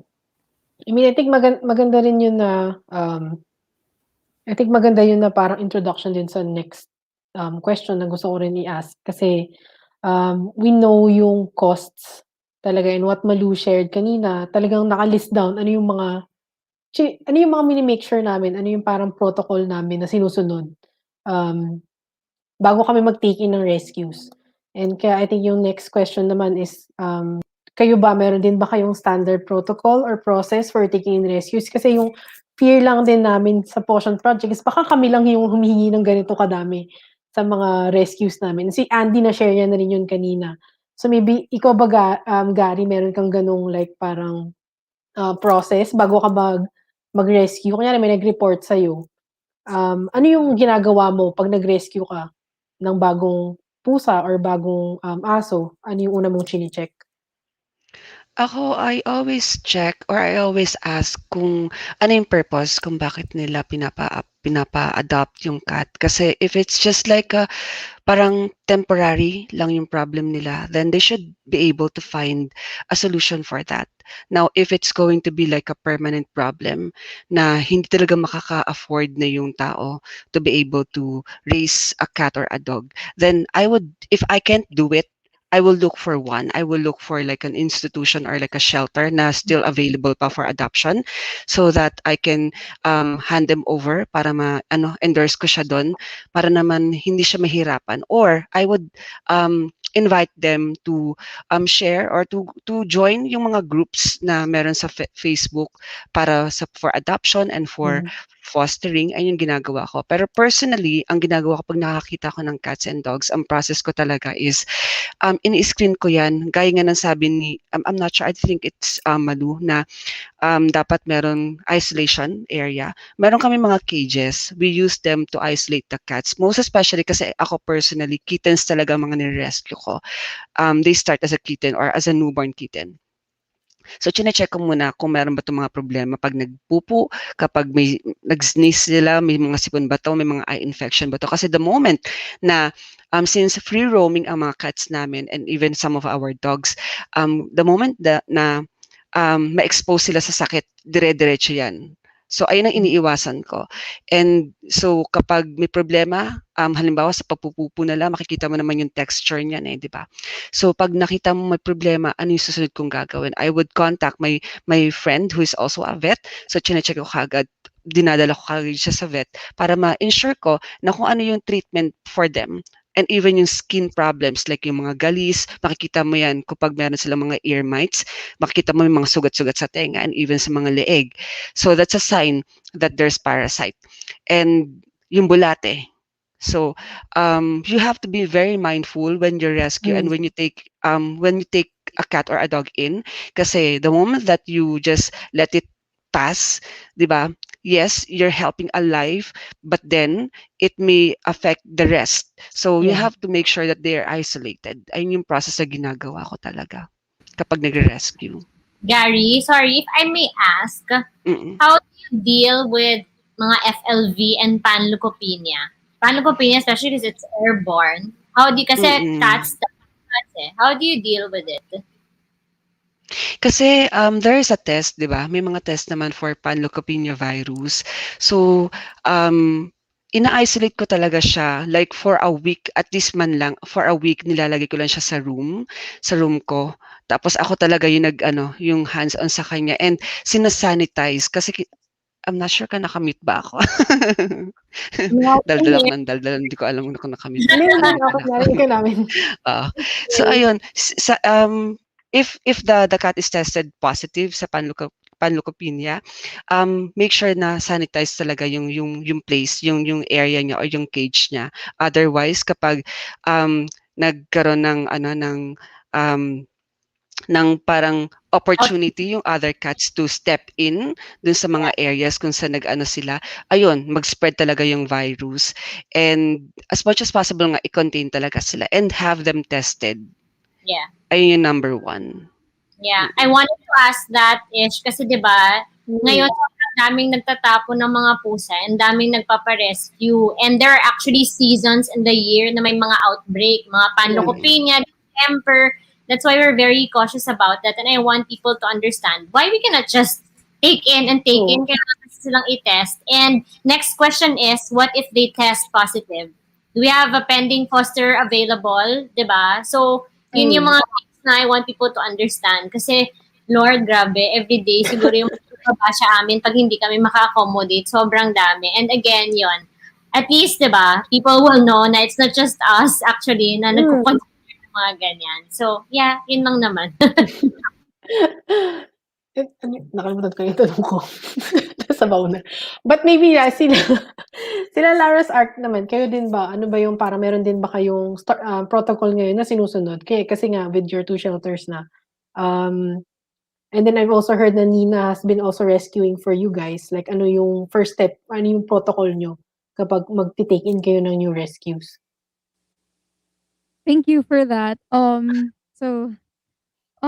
someone reports a dog for us, of course, like as everybody knows, we all get like a lot of requests for us to rescue a dog, for us to look into a case. So when someone reports a dog, we made a simple protocol that when someone reports a dog, we ask for the brief history of the dog, their exact location, photos of the reported dog, and then siguro a clear 30-second to 3-minute video, because we want to see also the dog if they can walk, and close up of the face to see if there's anything else that we might miss just because the reporter is kind of far away or they can't get close, diba? So, and then as a team, we also assess and evaluate the situation together. We really try to prioritize the cases who really need us, like the dogs that no one wants, the dogs that everyone turns down. Like one of our cases, si Duhat. And then so before I've seen Duhat. yeah, Duhat. Yeah. Duhat's doing he's doing much better now. He's actually growing fur. So and yeah. So we're excited to post his progress. And then before pickup, well, sometimes we end up picking the dog up ourselves. So we try to confirm with the reporter, to confirm that the dog is there in the said location that they said. And if they can secure and stay with that dog until we arrive. Kasi sometimes it's sayang din the trip. Effort. Yes, exactly. Actually, like in the Tagaytay trip, personally, I wasn't able to ask them to send pictures ahead of time before I went there. Buti na lang when I got there, the dog was still there, and we were able to bring in the puppy and the mama dog. So yeah, that's why we try to ensure that the trip is successful and worthwhile, because of course we also spend a lot on gasoline. Diba? So and then if someone wants to surrender a dog, we follow the similar protocol, but if it's approved, we ask them as much as possible to arrange the transport for us. They can send it to our Mandaluyong or to our Lumbangan shelter, whichever one. And we try to make sure as much as possible that they can assure that the dog is fully vaccinated with the 5-in-1 and the anti-rabies. In Lumbangan, we actually have our isolation shelter. Isolation anong bang tawag nun? Station. Yeah, the station, yeah. So that's where our newer rescues go, or if they have like mange, or if they're not yet assured that they are done with their deworming or their 5-in-1 or their anti-rabies, just so that the other dogs aren't able to catch anything if ever. Yeah. So yeah. In terms of the actual rescue, I think maybe like 1 in 3 rescues failed simply because the dog's not there, So it's really frustrating because reporters are always sending us these photos and then they never follow through and help us coordinate when we get there. So, super sayang gas, and we're there, right. we're searching for like 2 hours and we still can't find the dog. Yeah. So that's the Ikaw ba, frustration. Malu, meron kang share yung sarili mong recent experience with the rescue? Well, I think just to support what Kai said, this is a friendly reminder to all of the reporters. Let's also be responsible reporters. Kasi like we mentioned, hindi naman po tubig yung nilalagay namin sa sakyan. 'Di ba? Pang yung gas, ginagastusan din naman yon. And sometimes, 'di ba, we come from far places because we think na it's something urgent and we feel like one stepping up. What we usually do when we get a report na it's super bad, we always confirm with the reporter na have you reported this to other groups? Mula bang ibang nag-step up? Kasi ayaw namin na magmukhang nakikipag-agawan.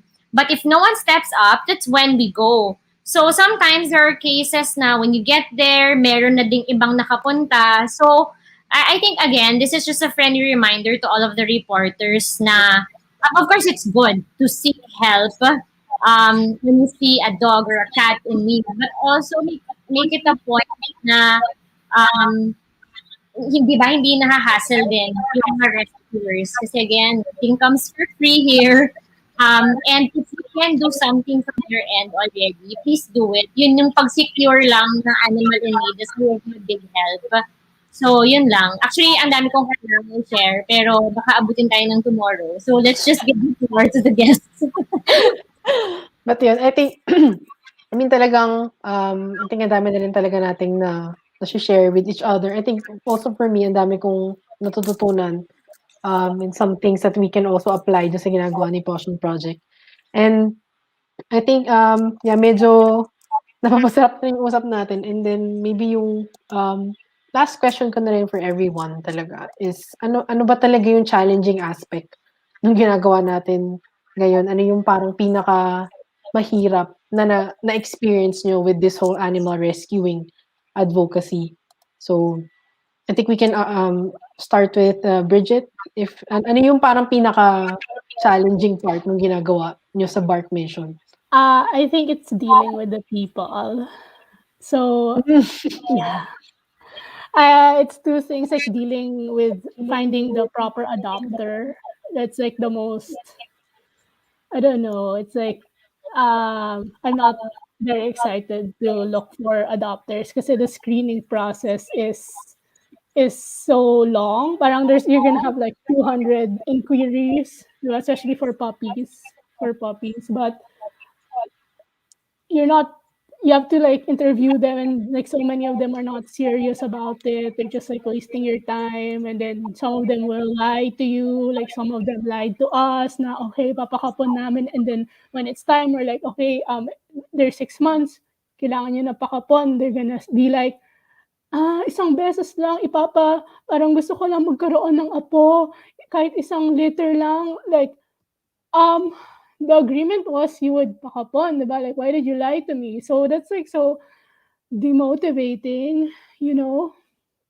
And then the other one is the people who are reporting the cases, the abuse cases.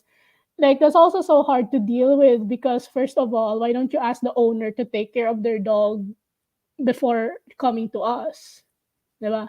Like, and we can't support everyone. So, like, turning people down, which is what this is about, is difficult because you don't want to do that for the animal, but at the same time, you know that we're not the solution. Like, rescuing is not solution. Educating is the solution. So how do you educate this person to tell them na sorry, I'm declining you, not because like I can't, not because like I want to, but because I can't take care of the animal anymore because we need to rescue responsibly.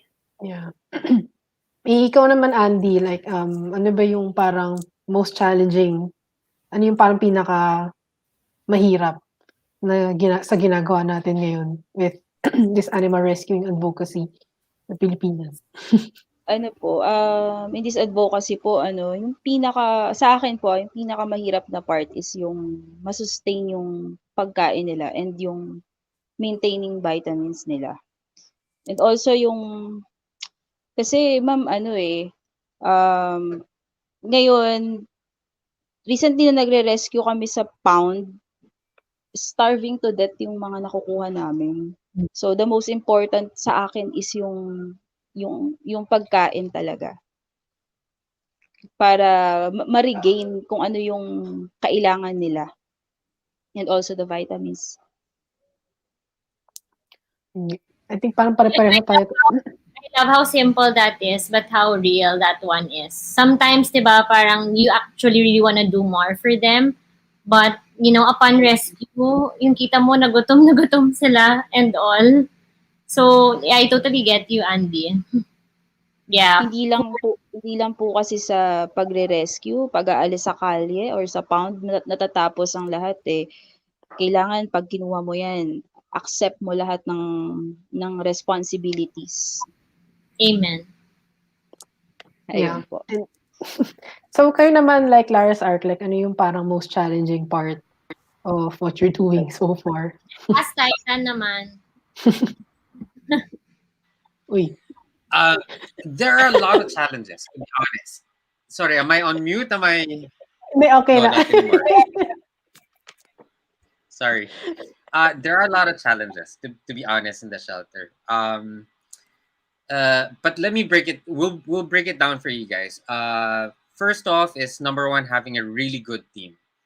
A team that shares the same passion, who has the same compassionate heart, and care for the animals. Because if you don't, like for example, in my house, I've fired countless number of maids because they treat the dogs not really to my standards, or there was a time yung mga hindi napapaliguan, something like that.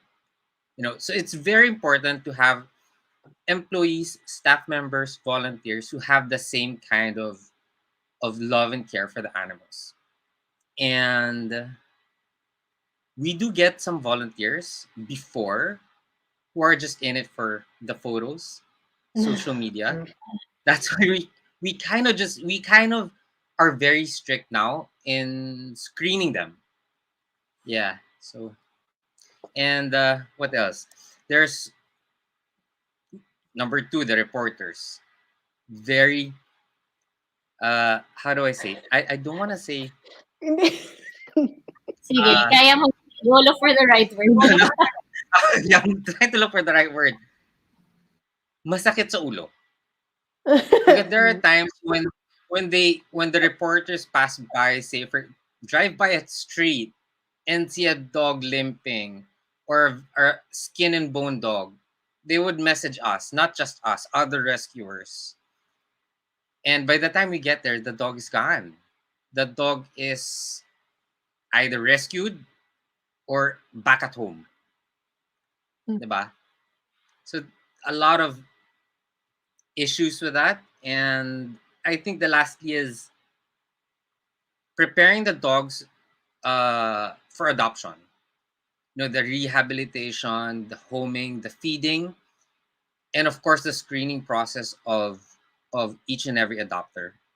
We used to have how many applicants do we get in a day before implementing the adoption fee?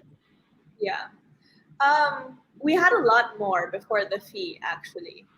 And yeah, but when we started charging a fee, also like with puppies, whenever we have puppies, we have tons of applicants who just want like a free puppy. And it was a huge frustration for us because initially we were really proud of the fact that we had no fees, because we were like, all love, no fees. We just really want good homes for our dogs. But at the end of the day, we had a lot of issues with people who were just looking for a free dog, or even instances where people were posing as adopters, but they were really part of the dog meat trade. Really crazy stuff like that. And or looking for a dog for their bantay. Yeah, bantay. As just a bantay. I think there's a perception that Aspen is good for bantay, which we're trying to really break. We want loving homes who have the dogs inside and really as a part of their families. So that's definitely a challenge to find. And the adoption, the interview of all adopters. That's like, we make sure that the interview process is very stringent. We do the background check of each and every adopter. Like, I stalk all their social media, their LinkedIn, everything. LinkedIn. Maganda yun, Malu. Actually, we also need tips talaga with background And checking. Kasi, we ano yung have mga a bunch background of checks na questions. ginagawa nyo? We have a bunch of questions, about 20 questions that I ask them on a video call. It has to be a video call. It can't be a phone call. It has to be a video call. And at the very end of that set of questionnaire, it's who will inherit the dog when you pass away. Something like that. So it's morbid, but if they're not ready to answer that, then I reject them personally. Yeah. So anyway, about it. But that's true. And then maybe si Gary, ikaw na rin, like, ano ba yung parang to also ask everyone na rin, like, ano ba yung main challenges mo right now with having your 100 cats living with you sa home mo? Siguro yung gaya ng sabi ni Titan, to find like a helper who will be able to take good care of them when you're not available, to help or to facilitate. That's one. It's good na yung mga nagiging helper namin talagang nagtatagal because they care, and ako personally, I don't just like parang ibibigay ko lang sa kanya yung responsibilities ng pag-aalaga or pagpapakain. I also manage yung pagpapakain and even check kung paano ginagawa, and I also give feedback para malinis yung bahay. Hindi man 100% clean kasi we know naman na it's not going to be 100% clean when you have cats or when you have dogs who will poop or will pee all around or all day, di ba? Second would be the adoption process. It's really hard to find an adopter, a real one. So you have to go through a lot of questions and to do yung background check nga by making sure na hindi to ipapakain lang sa sa ahas yung pusa, or hindi siya hindi lang parang bantay yung aso or yung pusa, hindi lang para sa daga, 'di ba? Hindi papakain sa mga big dogs. So dapat talaga makahanap talaga ng magandang adopters. And then third, siguro sa pinaka-challenging part ng pagiging rescuer is yung to say no. When to say no. 'Di ba? We know na parang feeling ng mga tao when they message you, you're obliged to get the cats or the dogs. But the reality here is, gaya ko personally, nakadepende lang ako sa sweldo ko talaga. Kung meron mang mag-donate, hindi yan regular. Siguro 1,000 or 2,000 lang per month. Ayun lang yung nakukuha ko. So, I hope you'd understand if we can say no to you for now, but definitely, kung mag-no man kami, we will always give you like alternatives or options on where to surrender your cats. And please, always have this mindset na when you take a cat or a dog, bear in mind that they are also needing a family, a forever home, di ba? For forever home ngayon yung hinahanap nila. So make sure that you will live up to that promise na until the end, you will give them the life that they deserve, na kahit tumanda na sila, kahit nahihirapan na sila, kahit di na sila makakita, you will take good care of them, and hindi nyo lang sila ibibigay sa mga rescuers like us. Kasi kami din, hindi na uubos, gaya nga sabi ni Malu, hindi tubig, or wala akong kotse, pero hindi tubig yung gas, hindi tubig or hindi hangin yung pera na pwede mong langhapin, magkakaroon ka kagad ng pera for them to be able to have food, di ba? It's not like that.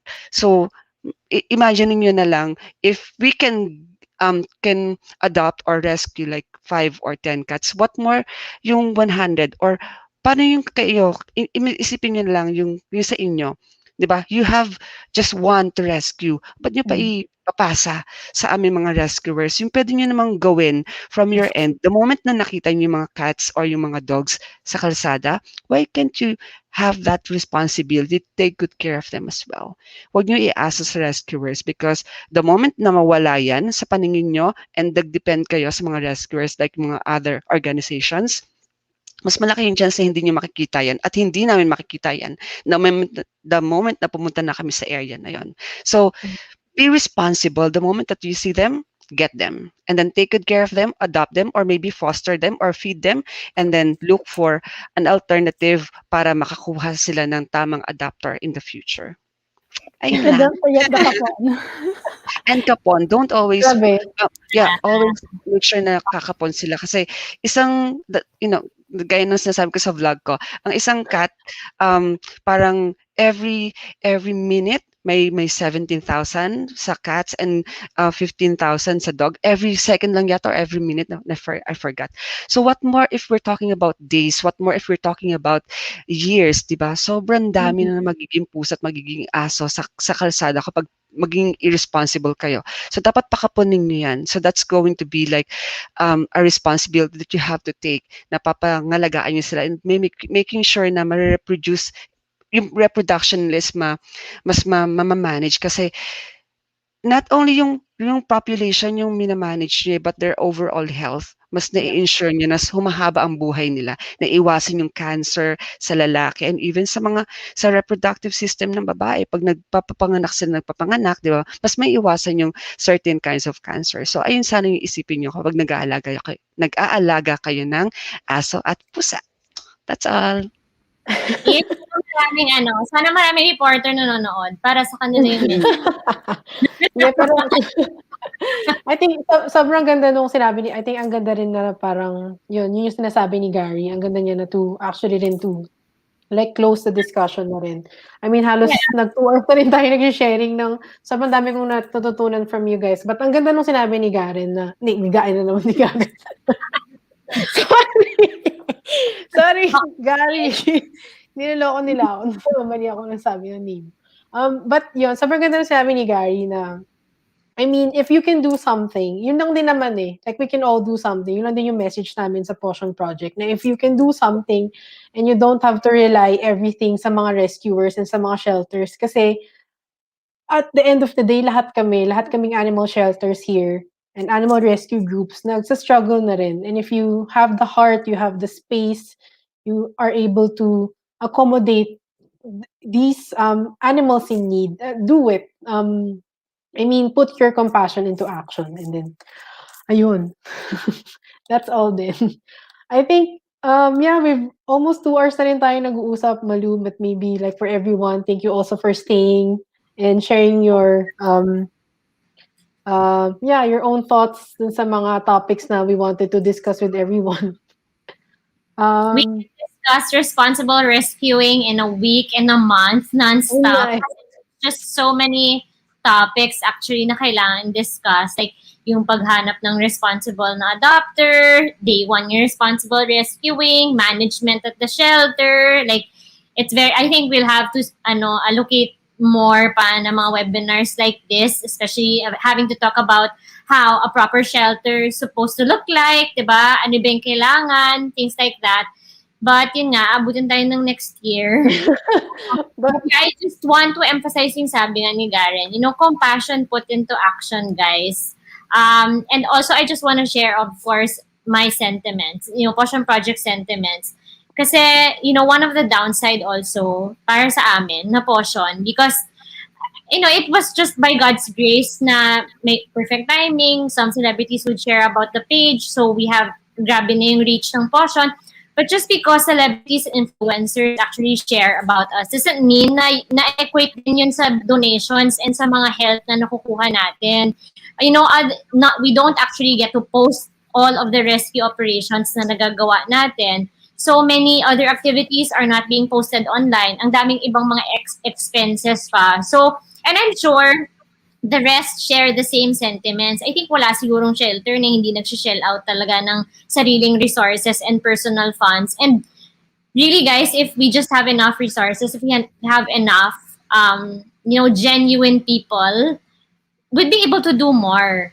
And this is really why we want to be able to advocate more on responsible rescuing. Kasi, guys, there are a lot of rescuers, advocates, shelters in the Philippines already. Just so you know, madami na ngayon.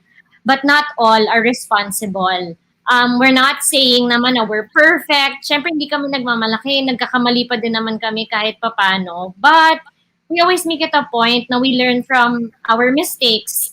And this is why we share all of these things with you. Kasi we've been there. We've done that.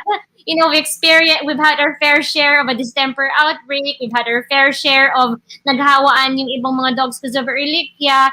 And this is why we're sharing this with you kasi napagdaanan namin yan lahat. And we love our rescues like our own kids. I'm sure all of our guests here right now are also just as hands-on as us. So, can you imagine the pain na pinagdadaanan namin every time mamatayan kami ng rescue just because we said yes to one request? So, it's always hard, yung hirap po and yung heartbreak sa amin, doble, triple. And know that we are also heartbroken every time we say no to you. But we want to be able to take care of our own rescues. We want to make sure na if we say yes to your request, kakayanin namin to hanggang mamatay sila, hanggang ma-adopt sila, may mag-donate man or wala. So, I'm just so grateful that we were able to, gather everyone here tonight. I'm sure madami pa kayong gustong sabihin. But, Ish, maybe before we let everyone go, can we just ask, like, a short message from everyone if they have something they want to say, kung may message man sila, and if they will have people to thank also. I think this is the best time. Quality over quantity. So maybe we can give everyone a chance to talk lang before we let everyone go. Yep, so we can start with... Sige, go Ish, ikaw na. Sige, maybe we can start with Andy. So ikaw, ano ba yung parang message mo to everyone or anything that you wanted to share sa lahat ng nanonood sa atin ngayong gabi bago tayo Ayun, before I start, thank you guys kasi napakalaking privilege nitong invitation na to para sa amin, para sa atin, yung we are in the same advocacy. So napakalaking privilege ito para mamulat yung mga tao for being responsible pet owner. So sa akin siguro ituring na family member or na may buhay yung mga animals na yan kasi siguro in the near future or in time baka mas makikita natin yung worth nila. So short message na lang, thank you sa privilege po ulit kasi ewan ko speechless ako kasi lalo kay Miss Malu na nakikita ko lang before sa sa post, sa media na eto kasama ko sa live. Ayun. Thank you guys. Thank you din Andy. Talagang parang I hope at least everyone we got the chance to introduce you sa lahat ng nanonood sa atin ngayon. Oo, thank you po sa inyo. Napakalaking privilege po nito. Kapit lang. Kapit lang. Sana itong webinar na ginawa natin mamulat yung mga tao na maging responsible pet owner. Yep. Ayun po. Salamat. Yep, thank you. And ikaw naman, Bridget, for Bark Mission, like ano yung parang gusto mong ma-share to everyone? So, same with Andy. Thank you, Pawssion, for holding this. Kasi I was already thinking that there's a lot of animal advocacy groups. It would be good to get their leaders to come together and work together, even like amplify our work. And I hope in the future, like we can do this as a in-person event. I don't think there's ever been like an animal rescue like conference or what you call them, convention. But I think it will really amplify what we do because we're like working together and we're inviting like the public to see what we're doing. And I would also like to thank you all the individual rescuers and fosters because we're not the only ones and we can't do it all alone. So like Bark Mission really wants to support all the individual and independent rescuers because the animal, if they're rescued and they go to like a home, is really so much better than an animal going to like a public facility with 100 more animals. So we really, like, Bark Mission really wants to thank all of the unsung heroes. They don't have Instagram accounts, they don't have Facebooks, but they do something, like, they're not even, maybe they don't even have a job, but they do something to help the animals. So they're like, they're our heroes. So thank you to them. Yep. Thank you, Bridget. So maybe kayo naman, Lara's Arc, meron ba kayong like message to everyone who's watching us tonight? Of course, as everyone said, thank you to Pawssion Project for helping raise awareness about responsible rescuing. And since everyone said it, I'll just, if there's anything else we would like to share, it's that there's nothing like the love of a rescue. Their capacity to love, despite all that they've been through, truly humbles, amazes, and inspires us every day. And for those with the opportunity to adopt or looking for a new companion, please be open to adoption. Animals do have a way of knowing when you've saved them, and they'll happily spend the rest of their lives saying thank you. So it's a very fulfilling thing to do, adoption. So yeah. Definitely.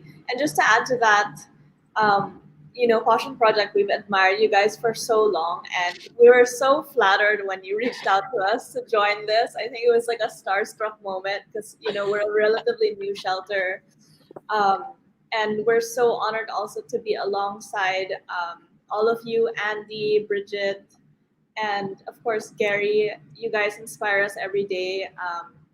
We're so proud to stand here alongside you guys. And thank you to everyone for listening and staying on, even though we've been here a little over time. But it really takes a village. Rescuing really takes a village. So we're just so grateful for everyone who has been a part of our journey, and all of you. Thank you. About then. Yeah, about Titan. Do you have any message? other than inspiring us to require adopters to have LinkedIn accounts. So yung LinkedIn account. Well, thank you very much, everybody. Yeah, and for all the viewers, hello. Follow me on Instagram. Joke. Hindi, i-chat mo rin sa amin yung Instagram nyo, guys, if you, ipalabas din natin sa ilalim like this. But, yeah, and maybe finally also, Gary, we can hear from you. Like, ano ba yung message mo sa lahat ng nanonood sa atin tonight? Yan. Nakamute. In-unmute ko. Ay, na-mute ko. Ayan. So, una, thank you so much po sa panonood nyo. Alam ko, ang goal neto is to educate and to be an eye-opener sa lahat. I think lahat naman tayo may mga sariling ways kung paano magmahal ng aso at ng mga pusa and even other animals, domesticated animals. Let's just continue what we're doing. Let's not give up on them, lalo-lalo na sa mga sinumpaan nating tungkulin o sinumpaan nating mga promises sa ating mga cats and dogs. Thank you, Pawssion, kasi gaya nating lahat, marami sa ating nanonood ngayon, mga individual rescuers lang din. And pag nabibigyan tayo ng opportunity or platform like this to share what's on, ay nag-alarm na yung phone ko. To share what's on our mind. 9 na daw. Papasok na daw ako ng shift ko. Once we're given an opportunity to say our life or to share our life to everyone, mas maraming nakakaintindi na pinagdadaanan nating mga rescuers. And I hope na mag-serve to as an inspiration to everyone. And lastly, sana patuloy lang nating spread yung positivity sa not only sa ating community but even when we go out, we share the same love and compassion to everyone para naman mas maraming matututo lalo na yung mga bata. Kasi they are the futures, that's correct. Sabi nga ni Mama Whitney, 'di ba? They are the future, 'di ba? So kapag in-inspire natin yung future generation natin, soon, maybe, konti na lang yung magiging rescuers because everyone is already responsible. And that's the goal. Right. That's the vision of Pawssion Project na one day we no longer have to rescue. Yeah.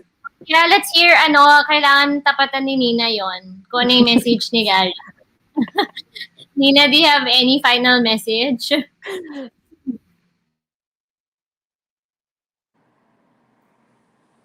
Sorry, my phone was glitching.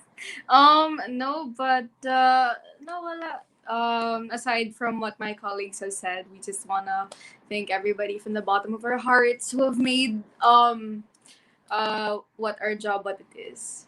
You know, it's very beautiful and a very hardworking process to see from rescuing to seeing them being adopted, and it just warms our hearts so much every single time. So thank you guys. Continue having that passion for loving animals, and yeah. We'll see. We're all in this together. Yeah.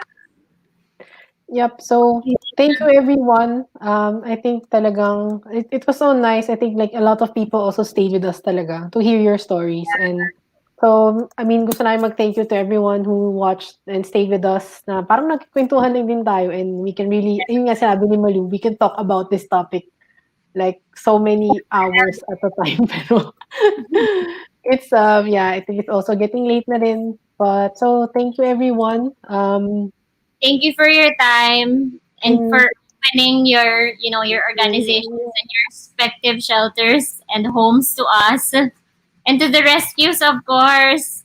Above all, Ish, if only the animals can hear us right now. Of course, you want to thank them, diba? It's all because of them why we're here. And it's all because of them now we're trying to become better versions of ourselves every day. So, yes, I hope the pandemic will end soon para naman maka-animal welfare convention tayo. That's right.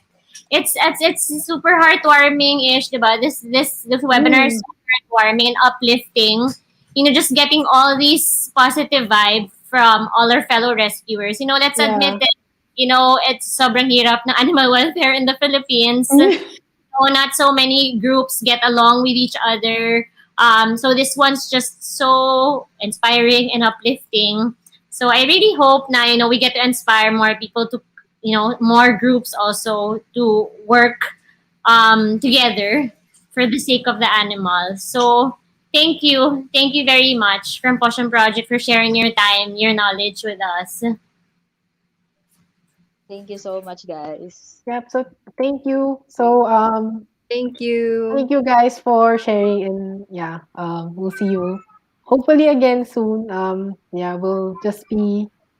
Sige, we'll remove you na. Yeah, guys, please follow their social media accounts.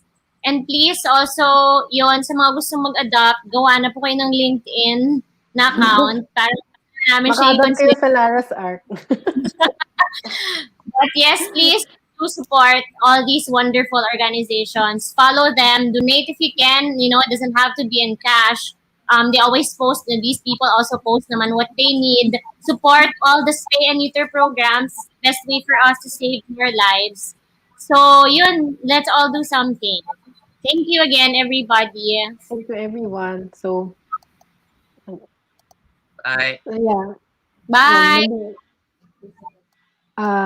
Ayun. And then I think, yun nga, Malu, so, yun nga, before we officially end nga the stream, yun nga, I just wanted to officially close and end the discussion. And I think, hopefully, yeah, everyone who stayed with us, yun nga, I think the past 2.5 hours again was very helpful sa lahat. Ayun, Malu, ano ba yung... That's our webinar for today about responsible rescuing.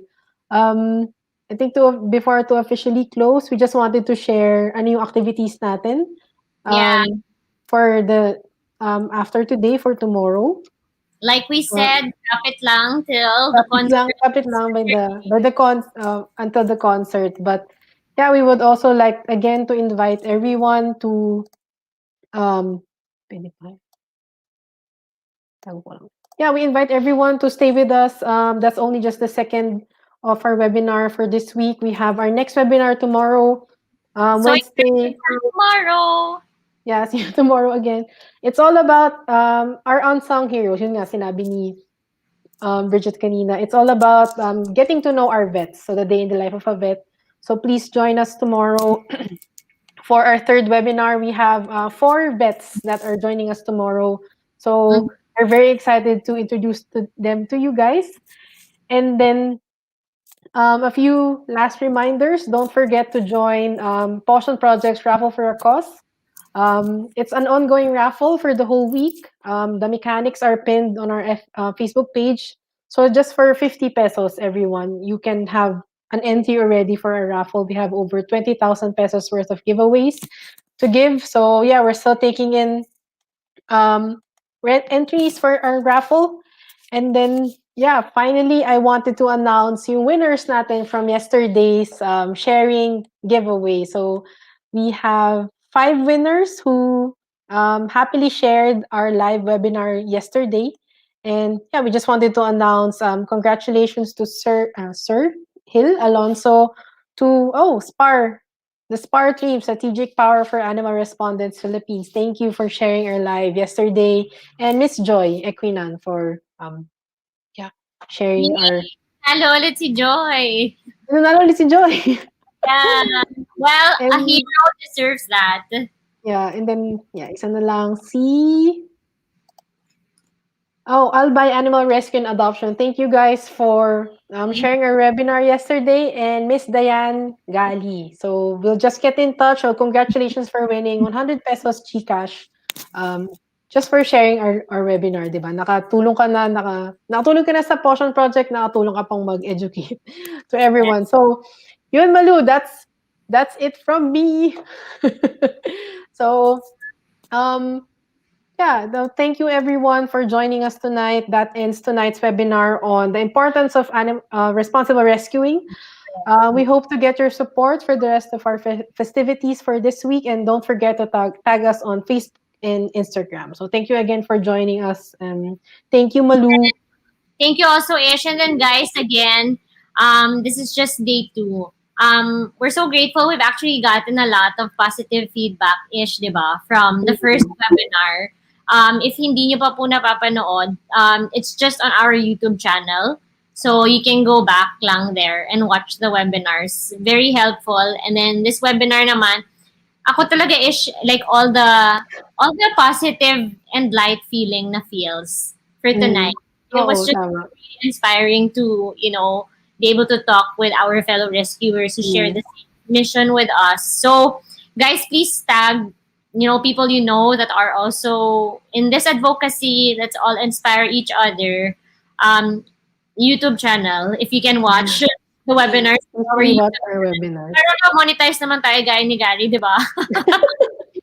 Yeah, yun yung goals natin sa mga tayo kay Gary. But yeah. Yes. We can all do something, everybody. Please put your compassion into action. And yun nga, don't just pity them, help them.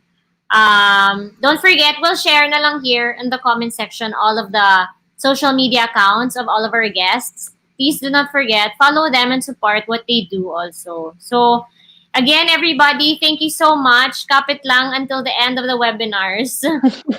Ish, thank you so much again. Thank you, Malu, for Ish. Good afternoon. Yes, yun na yung spiel. Good afternoon from Germany. And thank you again, everyone. It was really everybody. Nice. And so, good night. And we're signing off with our teaser for our documentary. So, goodbye, everyone. Good night. Bye, everybody. There's just so much we can learn from the stray animals. I can say it again and again, just how these animals actually save my life every day. I've heard so many beautiful stories of people na nasave sila dahil sa mga alaga nila. And I can only hope that more people will be able to experience that genuine love from animals.